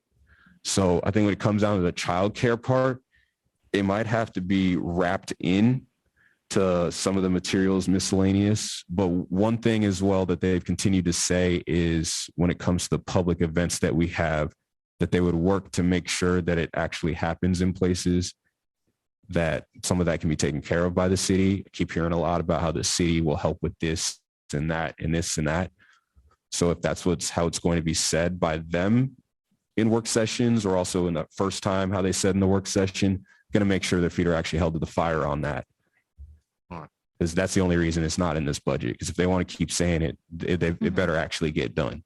And is this budget what works? If we approve tonight, we want to give this to city council on the 2nd or the 7th, right? So We should meet with them facility. yeah, we'll have another meeting September 2nd. So we have until then. Mhm. So I'd like to talk to the budget subcommittee one more time. I just wanted to make sure we went over it with each of you. That way we didn't go all the way until September 2nd without you seeing any changes. So go ahead. Just actually, so the city council packet will actually post the afternoon before your meeting. And so there should be a submission for that. Now, if you want to amend that or modify that, you have a certain amount of time to do that. But in terms of, the city clerk would probably, I would probably need it, really no later than Tuesday at noon to make sure that it turns around and gets in that packet. For that September meeting? Correct. Their September 7th meeting, Yes. Oh, no, I mean that our September, so the Tuesday before, we would have to get it out to them? it would be the Tuesday or Wednesday before your meeting, correct? Because the council packet Comes will out that post Monday. Thursday Well, afternoon. we It will meet post on prior to your meeting. Second, it's 5 days, whatever. So one thing I'll say that we should probably do as the budget subcommittee is in terms of that stipend, we can write out stipend and then like sub notes on what exactly that would entail, and then try to estimate a number of what that could look like for amount, Okay. multiply that out so it's actually on there, and then get that submitted. Then we can have our meeting, and any amendments we feel like we need to make can make those. That way we know for a fact it's in there. That's what I actually wanted to address. Devil's advocate, but I think we should move to take out the stipend at this time.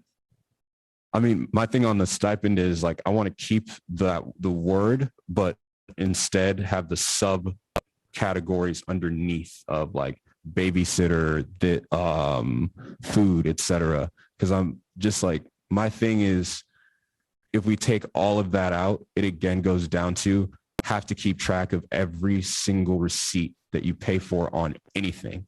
And I Because know it'd be that sucks. expense I have to reports. I have to do that for my job, and it's not Mhm. the funnest thing in the world, but it is doable to do Yeah. that. But like for the childcare part, Mhm. like if somebody gets a babysitter, it's like, then you then have to have that extra burden added. I with think that. it would be a good idea to have this like invite Chastity to Yeah. like a budget subcommittee meeting, and then or just like chat with her with just three of us. That way she can explain why she feels the stipend should be removed. You guys can have that like open dialogue about that in a subcommittee. Is that okay? Yeah. I don't mean the stipend in the full like 1,000, like keeping that, but more the like, yeah. Thing, Yeah. if we can, yeah. Yeah. And, Yeah. and I would say, I had a great idea that I just thought of on a whim, and we need to get some of our stuff together, get the facilitated thing going on and get the professional people, and they can go and talk about why people can't have a stipend and why can talk this or why afterwards. can't they pay for childcare. They can go and tell them that, and let's see how that goes, because they've been in front of many TRCs.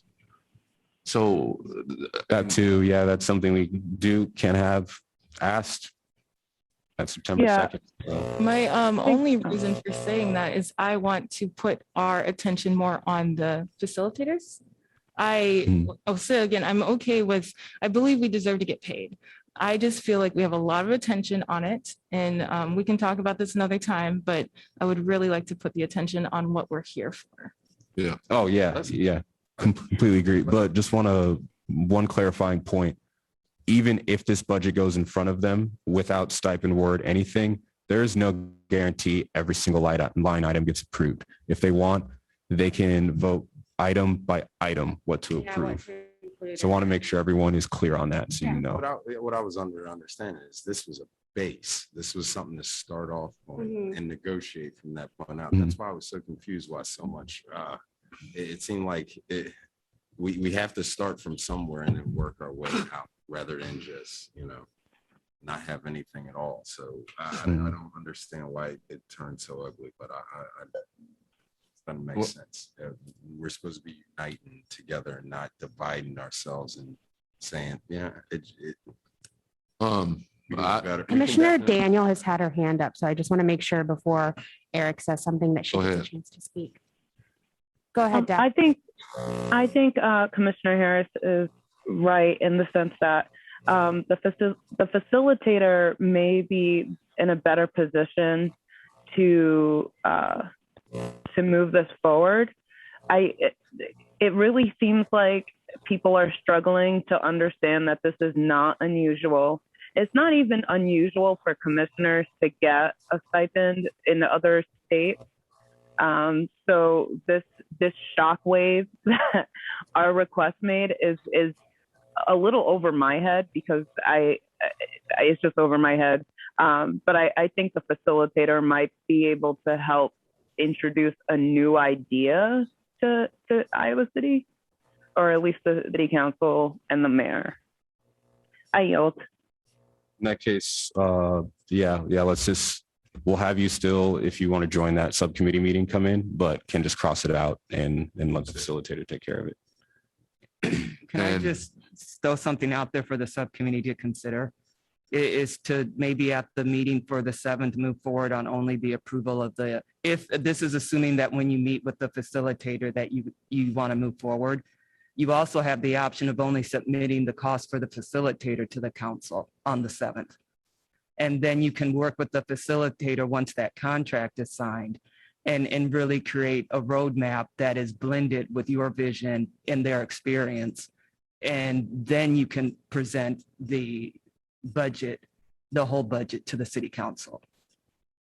I think that might be like the best idea of them all.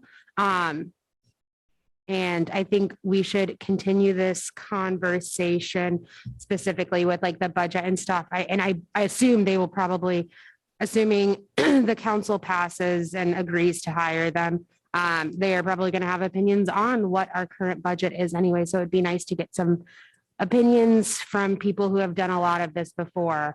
And so the only thing I want to add to it, and we can end this discussion after this, but the only thing I want to add to it is that people that were at that meeting, you heard a bunch of contradictory statements. At one point, no stipend. At one point, what about childcare? Well, that's a stipend. And you heard them, they don't even have it. So I think we need to just move about it in the right way, because those guys don't even know what they want to do at this point, because they are making contradictory statements among themselves about what a stipend is or what this is. And the things we were asking for a stipend is the things that they named out personally themselves: childcare, transportation, food. And I think 1 hour into the conversation, they changed it around and said, well, at first they were saying no stipend, then they changed around. Well, what about childcare? What about food? Well, that's what we're talking about. Yes. So, there's a positive point where we all agree. Yeah. Literally, because just let it play out. It's pretty clear that, we see where we need to go, but for some reason, wording, we have to word it a certain way. Yeah. So with the next agenda item, I think we could do this in less than 5 minutes. I think it's fair to continue to meet every other week. Didn't we have to clarify which Thursday week? It would be easier if you just had a more consistent schedule. So the 2nd and 4th Thursday versus every other Thursday. Yeah. Because the community doesn't necessarily know when the last time you met. Yeah. But if you can say, well, we always meet the 2nd and 4th, bam, they know to put it on the calendar. Yeah, I definitely agree with that. And when we did the doodle poll, your best bet is to stick with Thursday at 7. Okay. Because after that, there was no consistency in terms of even having 3 people being able to meet at a different day or time. Yeah, I saw that as well. So I just didn't enter one. So I was like, this isn't going to make sense for me. So I have a question. So would that change the outcome of the September 2nd, or would it be September 2nd, then we'd meet September 23rd? But we could. You could hold a special meeting on the 2nd. But, or you could have it go into effect after the, if you want it to go into effect Till after after you get a facility. I guess it depends on how the group wants to proceed. You can meet the, Because if we meet the week of the 9th, then we're not meeting again. until the 23rd. 'Cause the one thing I'm just thinking of as well, though, is I think personally, I would like to do that second 23rd, just because of the fact that a city council meeting being the next week. Yeah. We definitely need to have that meeting on the 2nd. But if we keep that 9th, I mean, some of us will probably be at that city council meeting too. So that's another week of 2 meetings in one, and want to be cognizant of people's schedules, time, everything. Because remember, that's also right after Labor Day. So you've already cut 1 day out of your week right there. So I think that starting October, maybe we should go like the second Thursday, Okay, yeah. second Yeah. and I fourth. think. Yeah, that's- yeah, that's what I think. So we get the important stuff done. Yeah, so starting October, it'll be the second and fourth. And then until now, it's just every other. Sorry, Steph. No, that's perfect. That works. Okay. Is everyone in agreement? Does anyone have any questions? I'm in agreement. I don't know if we need to vote for it, but I'm We're in just agreement. saying we're Yeah. doing it, we're not doing any changes until October. Yeah, I'm good with that. Perfect.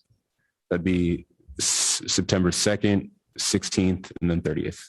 I'm good. And eventually, if we deem it's appropriate, we would go to once a month. Yeah, I think that would be the goal, especially once the facilitators really got Right. in and stuff like that. Then I think the goal is to move to once a month. Me and Mohammed talked at least by Christmas time, like. Yeah, we need to just, move. November, December, it gets hard to meet a lot around those times, especially. Yeah, we just need to get the tough work done first, and then we can move to that. We just need to get the facilitator and all that stuff done, and then we can move to that. Yeah, Because it'll be a lot, that'll go on, if we only meet once a month, but we have a facilitator. we can It'll be kinda a lot that we can communicate. learn, a lot that we can do in a short amount of time, and we won't have to meet every other week because we have things in place. And for November and December, it'd probably be hard to get 2 meetings in both of those months anyways, just because of those holiday weeks that Yeah. occur. So And- one and- thing. And the future is, unclear right now, so we don't even really know what's going to happen with Yeah. COVID-19 resurging. Who knows what's going to happen? Who knows if we'll be sitting in this room again in the next couple Stop. of weeks? I'm just saying. I'm just Oh saying, my it's out of God. control. That Delta variant, man. I That mean, got me yeah. shook. So I like that idea. I think this next agenda item is going to have a lot of chat involved. So I just wanted to get into it as soon as possible for the sake of time, because we do have listeners that aren't on this time zone. Yeah, that's So the discussion of the community topics, the American Rescue Plan and Excluded Workers Fund updates. So Mohammed went to a Johnson County Public Information sesh, and then specifically Commissioner Harris had sent me something that he was upset about, the responses from local officials. And I think that kind of goes with both. But if you guys want to chat on that or talk about that or give updates really quick. yeah. I can go real quick. Yeah. Um, Actually, I'd, You know what, public? yeah, Oh, let's yeah, let sorry. public go fast. Yeah. Or go however long they Yeah. need. Discussion of community topics. Topic A, the American Rescue Plan and Excluded Workers Fund updates. So there's 2 subsections on it. You can speak on either one or the whole thing. Johnson County Public Information Sessions and responses from local officials. Do we have anyone from the public that would like to comment on this item?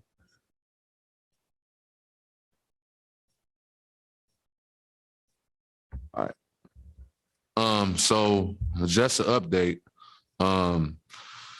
Well, it's not going to be a great update, but it's going to be as best as I can say. We've been working on this thing. In the past couple of weeks, we've had a march that we marched down the street and demonstrated against this, and had meetings with the city manager, and it's just excuses after excuse after excuse after excuse.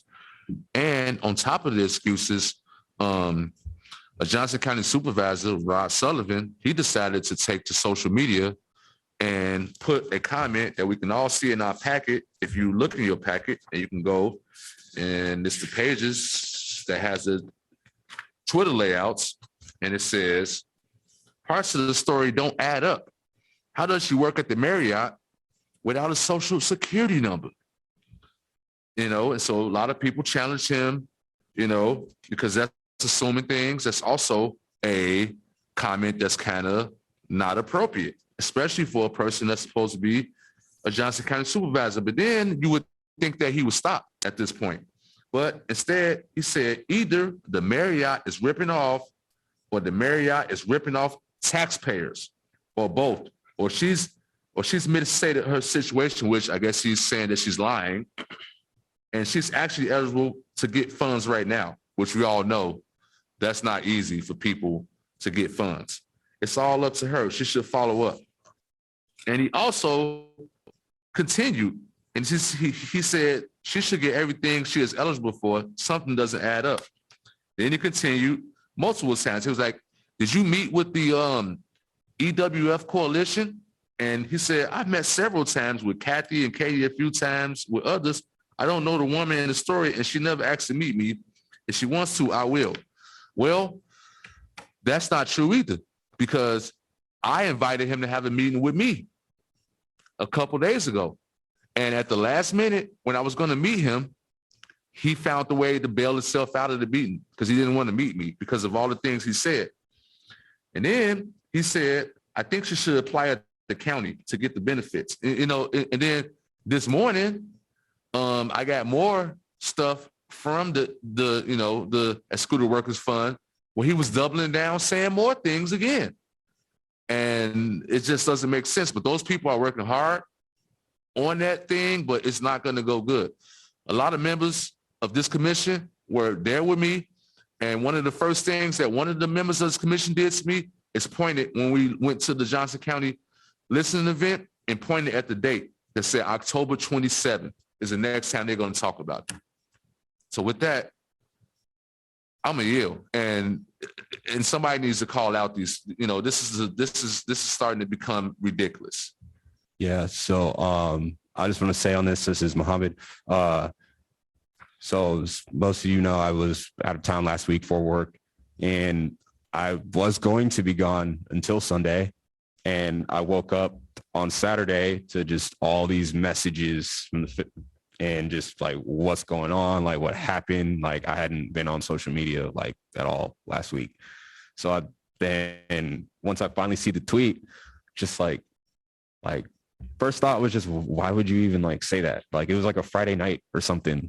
Like why were you on there at that time? But then seeing like the thread and how it just kept going and going and going, then it was really like, all right, okay, I'm going to read these messages because this is probably worse than I thought.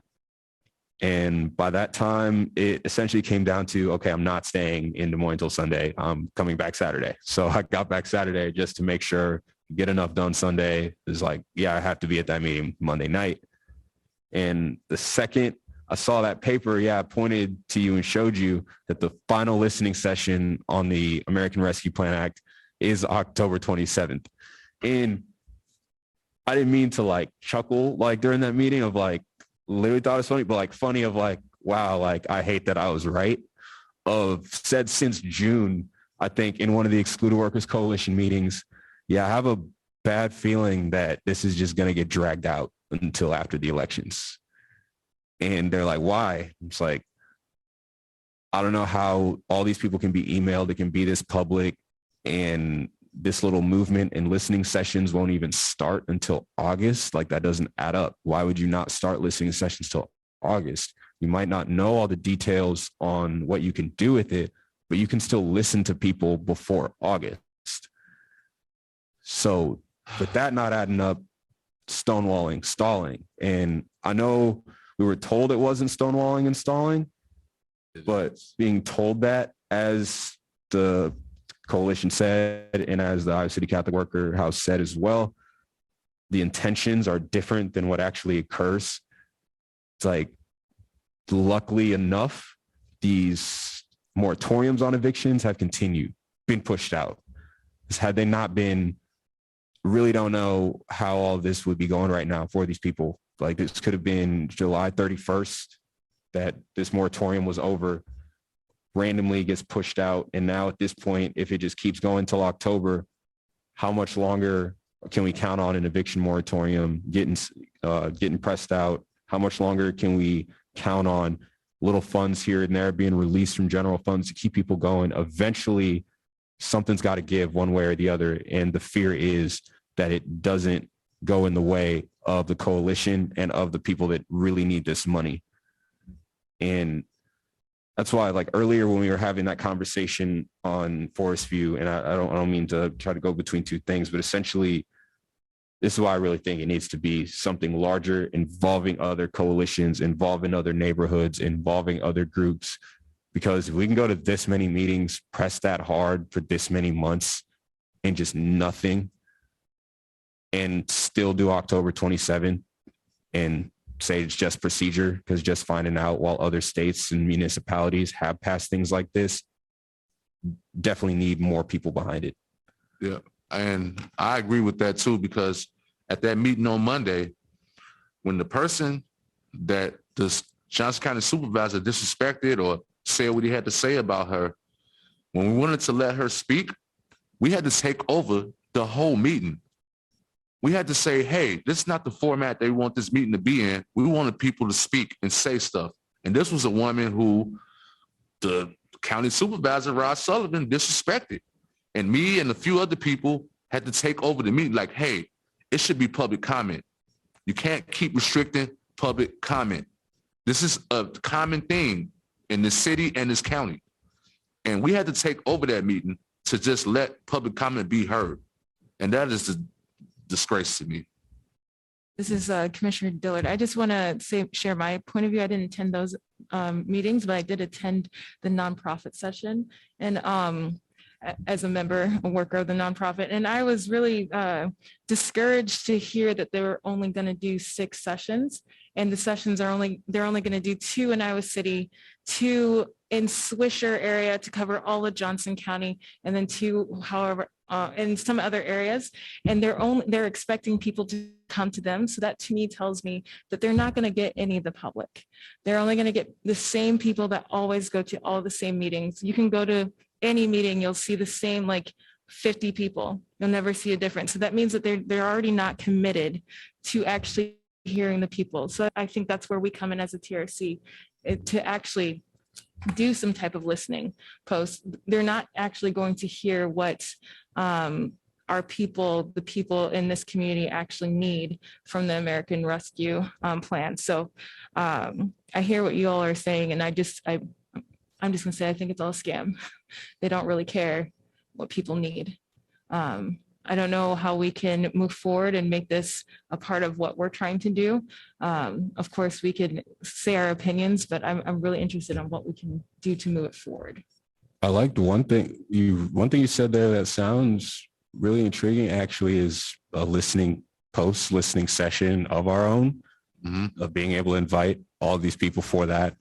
They can all attend over Zoom if they'd like, have public comment that way. If there are people that would like to be in person. That's how we started it, you know. I mean, I'd like to do that as well. Just the one thing I am a little wary of is, as kids are going back to school now, more than likely in a lot of these pockets going to have more cases jumping around. And yeah. If it's like an event sponsored by the city, if we're all there, then you can require people to wear masks. Yeah, but city. It's one thing though that you have to worry about too, that I worry about, is the trust level. You know, people don't, they're undocumented. They don't want to come out of the shadows like that and put themselves in risk. And so I worry about that too. Like some people might not want to come and speak out because they think something's going to happen to them or something happens to their family, which we hear tragic stories of that every day. So I know that Iowa City doesn't, do a lot of enforcement on that, but that doesn't exclude the county. So, but that doesn't exclude other law enforcement agencies. So I really want to give some praise to Nanuska as well, because of all of that. The fact that, listening to her speak, I honestly was just gonna, let them talk. But after hearing her speak, it was really like, we got to get up and talk too, because the bravery she has Yeah. It was Who unbelievable. is this? I didn't hear the name. It's so it's the woman that Rod Sullivan that he talked about. Yeah, it's the one that he talked about. Said, how could she possibly work at the Marriott Hotel? She doesn't have a social security number. Maybe the Marriott is ripping her off or ripping the city off or the county off. And that's what he decided to put on social media. You could have left your fingers to yourself and not typed that, even if you felt like that.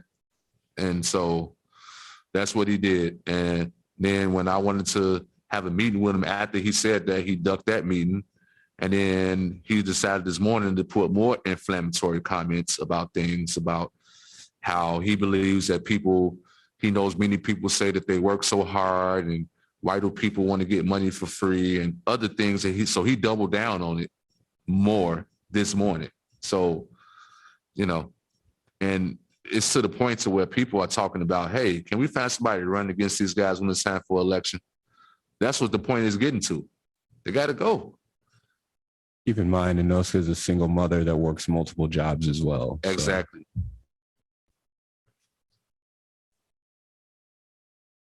Does anyone have anything else they would like to add on this or any questions they'd like to ask? No. I just have one quick question. So I was there, but I left probably very close to the end. So did this all happen at the end, or is this a response to the article? It looks like it was a response to the article, right? Yeah. The article that he had replied to. Okay, I just wanted to make sure about that. I think it had been updated. Like there was an original version of the article posted. So I saw that one earlier Friday, and I guess it got updated later, and that's when all the comments happened. So yeah. It got updated. From just interviews and just more context that was brought in. Okay. And he decided to make those comments after the article was published. After it got updated and it got published, and he decided to make those comments. Yeah. Oh, You know what bothers me about that is it's dangerous. If he had any clue about his job and what we're trying to do, you don't just call people out like that publicly. He has no understanding of what people are dealing with here at all. And that's very worrisome to me. well, I think it's worrisome because if I'm understanding everybody correctly, we have an elected official who doesn't understand that even undocumented people still pay taxes. And so people aren't getting money for free. It's government funds, and they're everyone's contributing tax wise. So are you telling me there's really an elected official who doesn't understand that undocumented people pay taxes? What was the amount, Chairperson, that they said that the undocumented people pay in taxes in Iowa? Yeah. What was that amount? Yeah, we need to put that on the record because I think it was millions of dollars. I don't remember. More than the ARPA funds. $82.5 million. in federal $82.5 million. And this guy's supposed to be 8.3 million in state taxes. My question pertains to cities that are rebuking ICE raids, and Iowa City is one of them, is not? yes. So did he not then violate what the Iowa City stance is on that by calling out a particular individual and putting them in danger? I don't know. The county supervisor, does that Yeah, I don't know. fit in his jurisdiction? I wouldn't know. I don't know. That's just the thought that came. The second I heard that, I just my hackles went up, I guess you can say, because that's really for a public official to do that, in that capacity, it's scary. I don't know about that. I think that he's a human being and he's supposed to be a supervisor. So I guess he can say what he wants to say. The enforcement part is the part that they don't do. So. Yeah, just happy that right now nothing has happened to her, and this is something where a lot of people did come around to support her, but also nice to see, how strong she is remaining in it. Because all I know is I've known a lot of undocumented people growing up, and something like this would have scared the living hell out of them. Yeah, I don't know if there's any experts in the room on this, but if we can find out if that was an okay thing for him to say like that in that capacity, I would like to know. She did file a complaint with the Human Rights Commission. And we have a meeting soon too. Yeah, and they're going to be having a meeting soon regarding that. But I believe she went to the correct entity to file her complaint. And I think, is that the complaint that's in the attachment? Yeah. Yes. Yeah. So that's that Yeah, drafted so it's complaint. actually- Oh, okay, I didn't see the attachment. Yeah, so it starts with the excluded workers, Iowa. So it's August 16th, 2021 is what it's stated. Yep.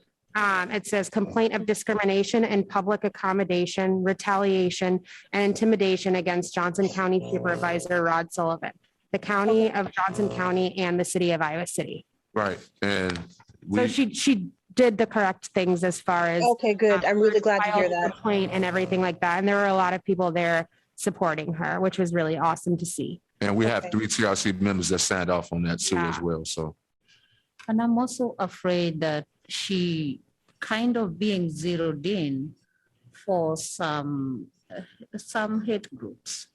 exactly. Mhm. And this is by a public official. It is worrisome. And I would really want to know what are the consequences. Yeah, I think Something like. She was, and I think maybe the best course of action, and I can see, I'm friends with the chair of the Human Rights Commission, but I'm wondering if figuring out when that next meeting is and just First Tuesday. the first Tuesday, yeah. So finding out when that next meeting is and just being there in support and solidarity is important. And, saying that this is really dangerous, what he did. There is a lot of, crazy people in Johnson County or whatever, but I think that what we should do moving forward with this is just support her in what capacity we can with her complaint to the HRC. yeah, I just want to make sure we are cognizant of the fact and we don't put anyone in a position where they are, having their hands in two pots. I don't know how to say it, but Stephanie, I know that you are on the HRC On staff. for staff. Yes, just want to make sure that we don't have too much between the two. yeah. It's just that I want to just call her out for something good, that she's very brave to come out and talk about something like that.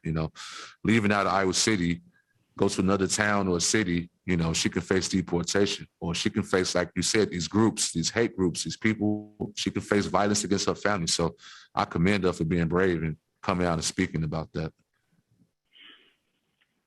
I think she's definitely someone we're going to want to even do a more in-depth interview of and get her information, get the copy of that complaint, and have it documented for future generations, because I think that's a flashpoint.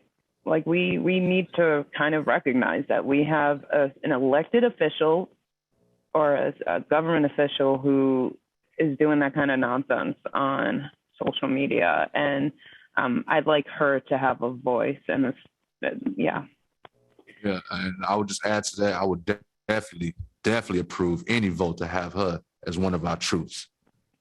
It's not a doubt with me. Yeah. She can definitely be one of our troops. Yeah. Then the next topic, sorry if there's any feedback from outside, everyone. That's what I got. Yeah. I was like, I don't know if anybody. Yeah, I have no idea what that is. It's like wolves or, I don't know. But B, engaging. It's like a wolf, dude. B, engaging the immigrant communities. Well, I can speak on that. We just got done talking about that. So we kind of that should be a short conversation. A person like we just got done talking about is the people we need to engage. Yeah, I just want to include so other immigrant communities as well, like African communities and That things too, like that. yeah. But I remember Commissioner Gatto, you talked to us in the past a little bit about this, but I want to give you an opportunity to say anything else on this. Because remember you had invited me to something as well. Yeah, I just want to say that, and I've given you updates on this, that through the African Communities Network in Johnson County, the board some time back allowed the team, I think there are around 7 Africans, to collect their truths in line in a culturally specific and linguistic way.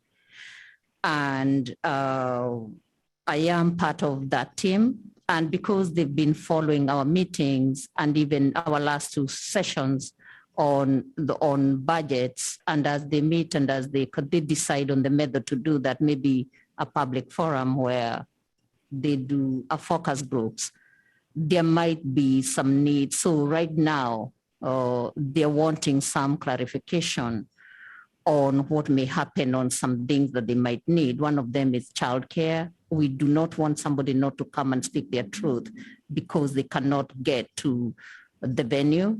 So things like that. And because of that, I thought we would want another member, not just me, of the commission, and making it easier for them to attend on Zoom. And the chair did agree, we had a conversation, and he did agree that he is available this Wednesday at 7 p.m. But because schools are also reopening, if that changes, it could be adjusted. But we have that as part of the engaging the immigrant communities that are going on, because they are also, as we can see, as the example we've really talked on, that they're really impacted too on what we are working on making better.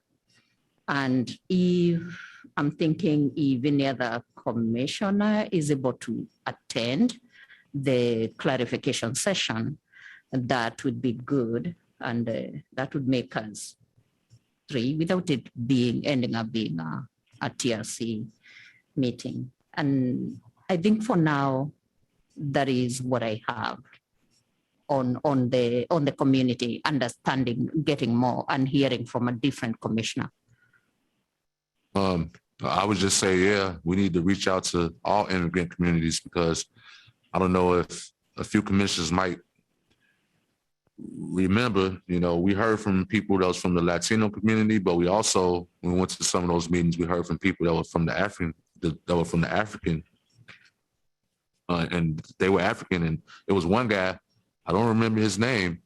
I had to reach out to people to figure out his name, but he talked about how he works 7 days a week.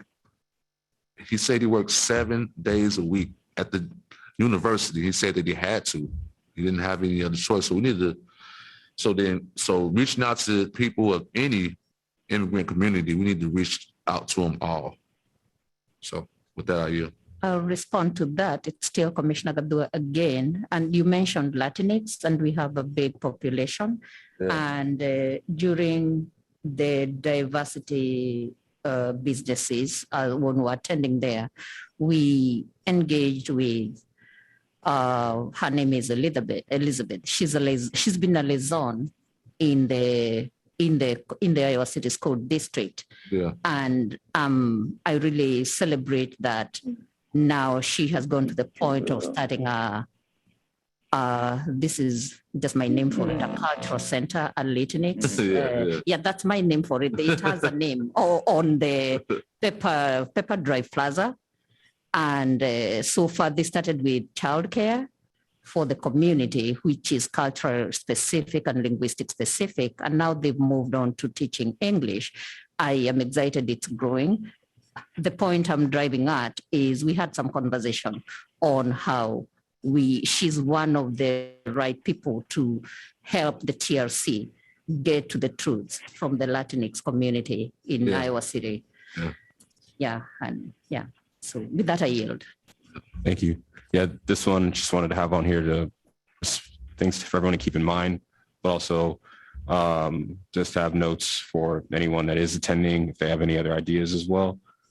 Then the next, Oh, I'm gonna add, I am having a conversation because we have organizations that are refugee immigrants in Johnson County and Iowa City. And I'm having a conversation with the coordinator of the Refugee Alliance in Johnson County because the members had wanted and the board had wanted the TRC to go to them to one of their meetings. They meet every last Tuesday of the month, but they let me know that August 25th is taken and September.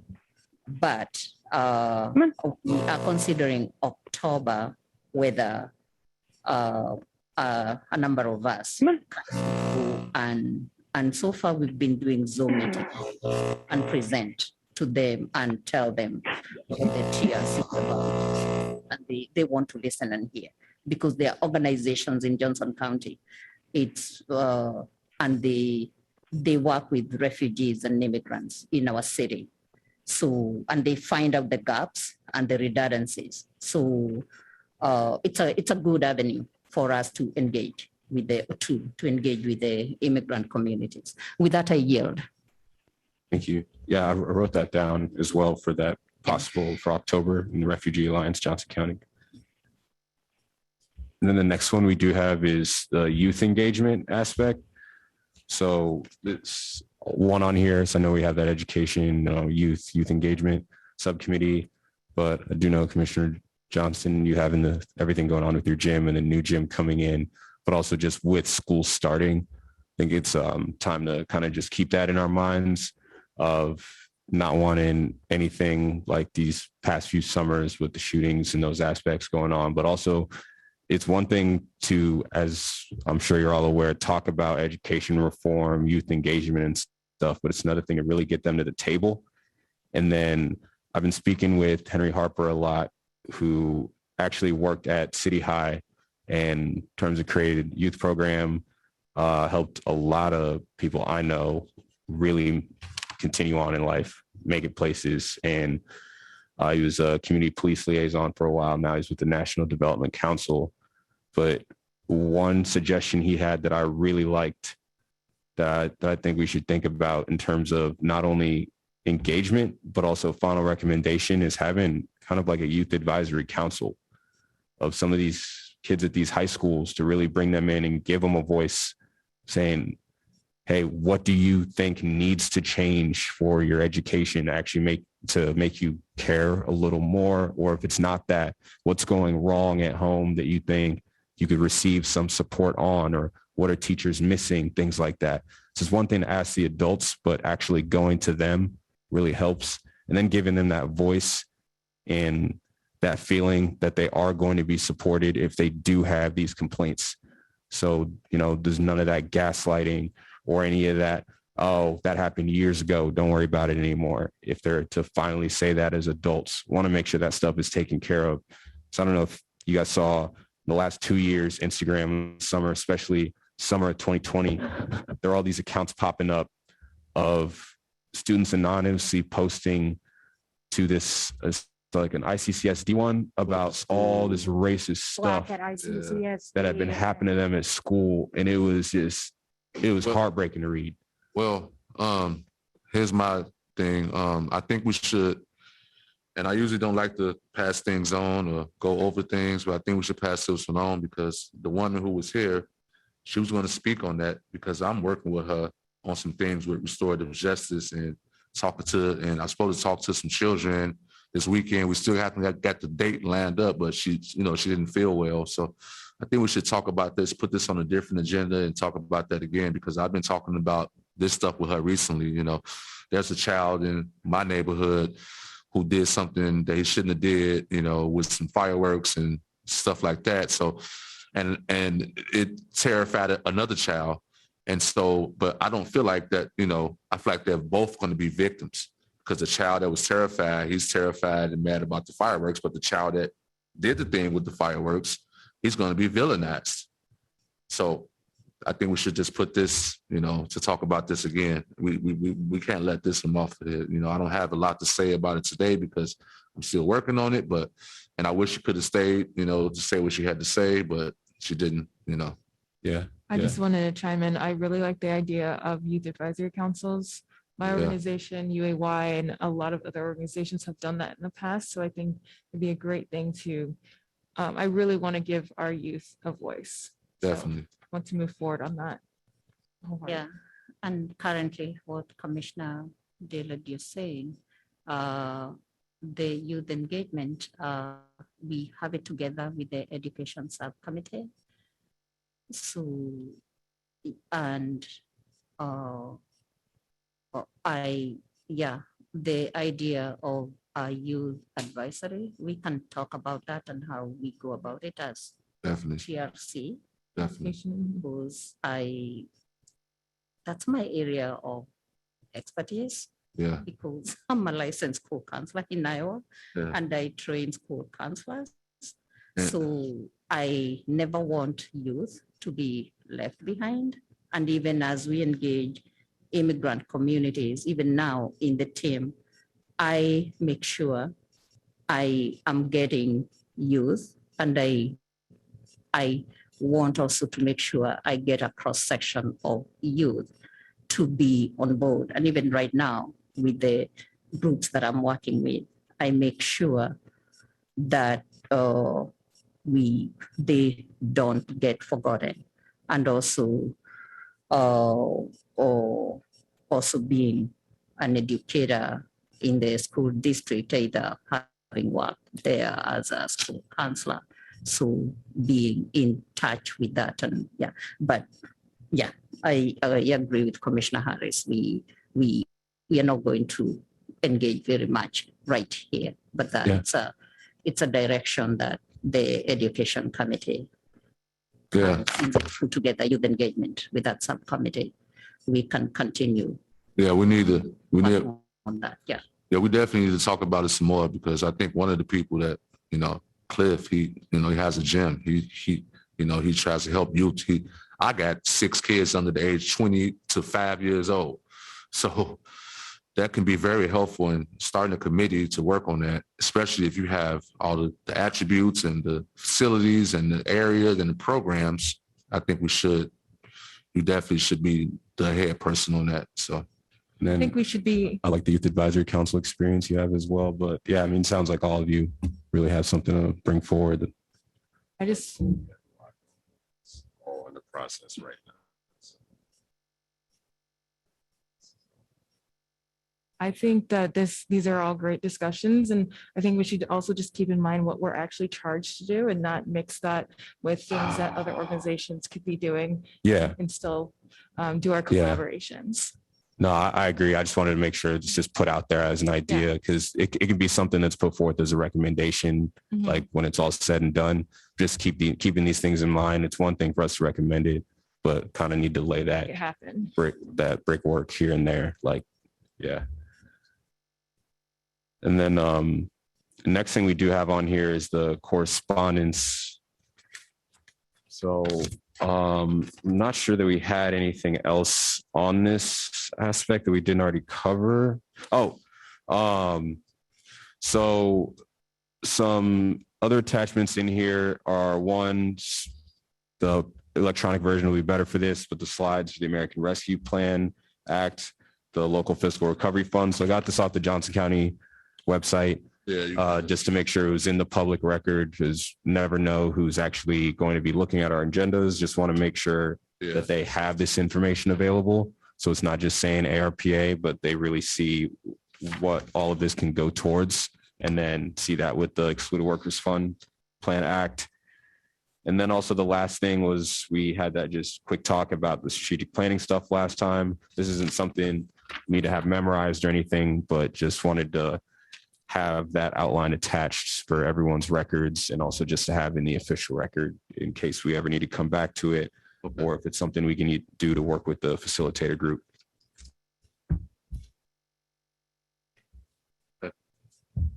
Commissioner announcements, anyone? The only thing that I got to say right now is I just got, and this is kind of important, to me, but I just got an email about a new mask mandate. So it's from the city That is, they just enacted that in Iowa City, right, today? right today. Yeah. Grocery stores, pharmacies, hardware stores, retail stores, restaurants and bars, public school buildings, government buildings, University of Iowa buildings, house of worship, and it starts 11:59 Thursday, August 19th, 2021. They just announced that? Just announced that, Mayor Tate. Right before Yeah, we- just How, announced it. how are they gonna enforce the bar part? I- Trying to, but because this is Iowa City and they're fully, nothing's gonna change. Yeah. Okay, but So I just want to The mention, state this level. is not on the agenda. Oh, okay, yes. Oh, yeah, yeah. My apologies, my apologies. Yeah. thank you. But just to let you know, so. That's okay. And then I wasn't gonna make an announcement, but I just have one thing. If you guys have older relatives or loved ones who are immunocompromised, Hy-Vee is starting to give out the third dose. I was able to get my immunocompromised partner in for a dose tomorrow. So if they have Moderna and Pfizer. So if you're eligible, I would really encourage you to go and get that and tell your loved ones because this is the only way we're going to be able to beat this thing. And I'm so sick of, the lack of compassion from people who don't understand how important public health is. So I went through the Hy-Vee website. I don't know if other pharmacies have it, but I know Hy-Vee does for sure. And I believe all of the locations in Iowa City were available locations for me to pick to get the third shot. So just wanted to point that out there. Tell everyone, please. Thank you. Thank you. Anyone else have any announcements? Stephanie, do we have any staff announcements? No, just to say that those items that I took notes on, I will follow up as soon as I hear anything with each of you. Thanks. Motion to adjourn. Second. Cool. All right, Are we good? Do we have to vote? no. All right. And with that, this meeting is adjourned. Thank you, everyone.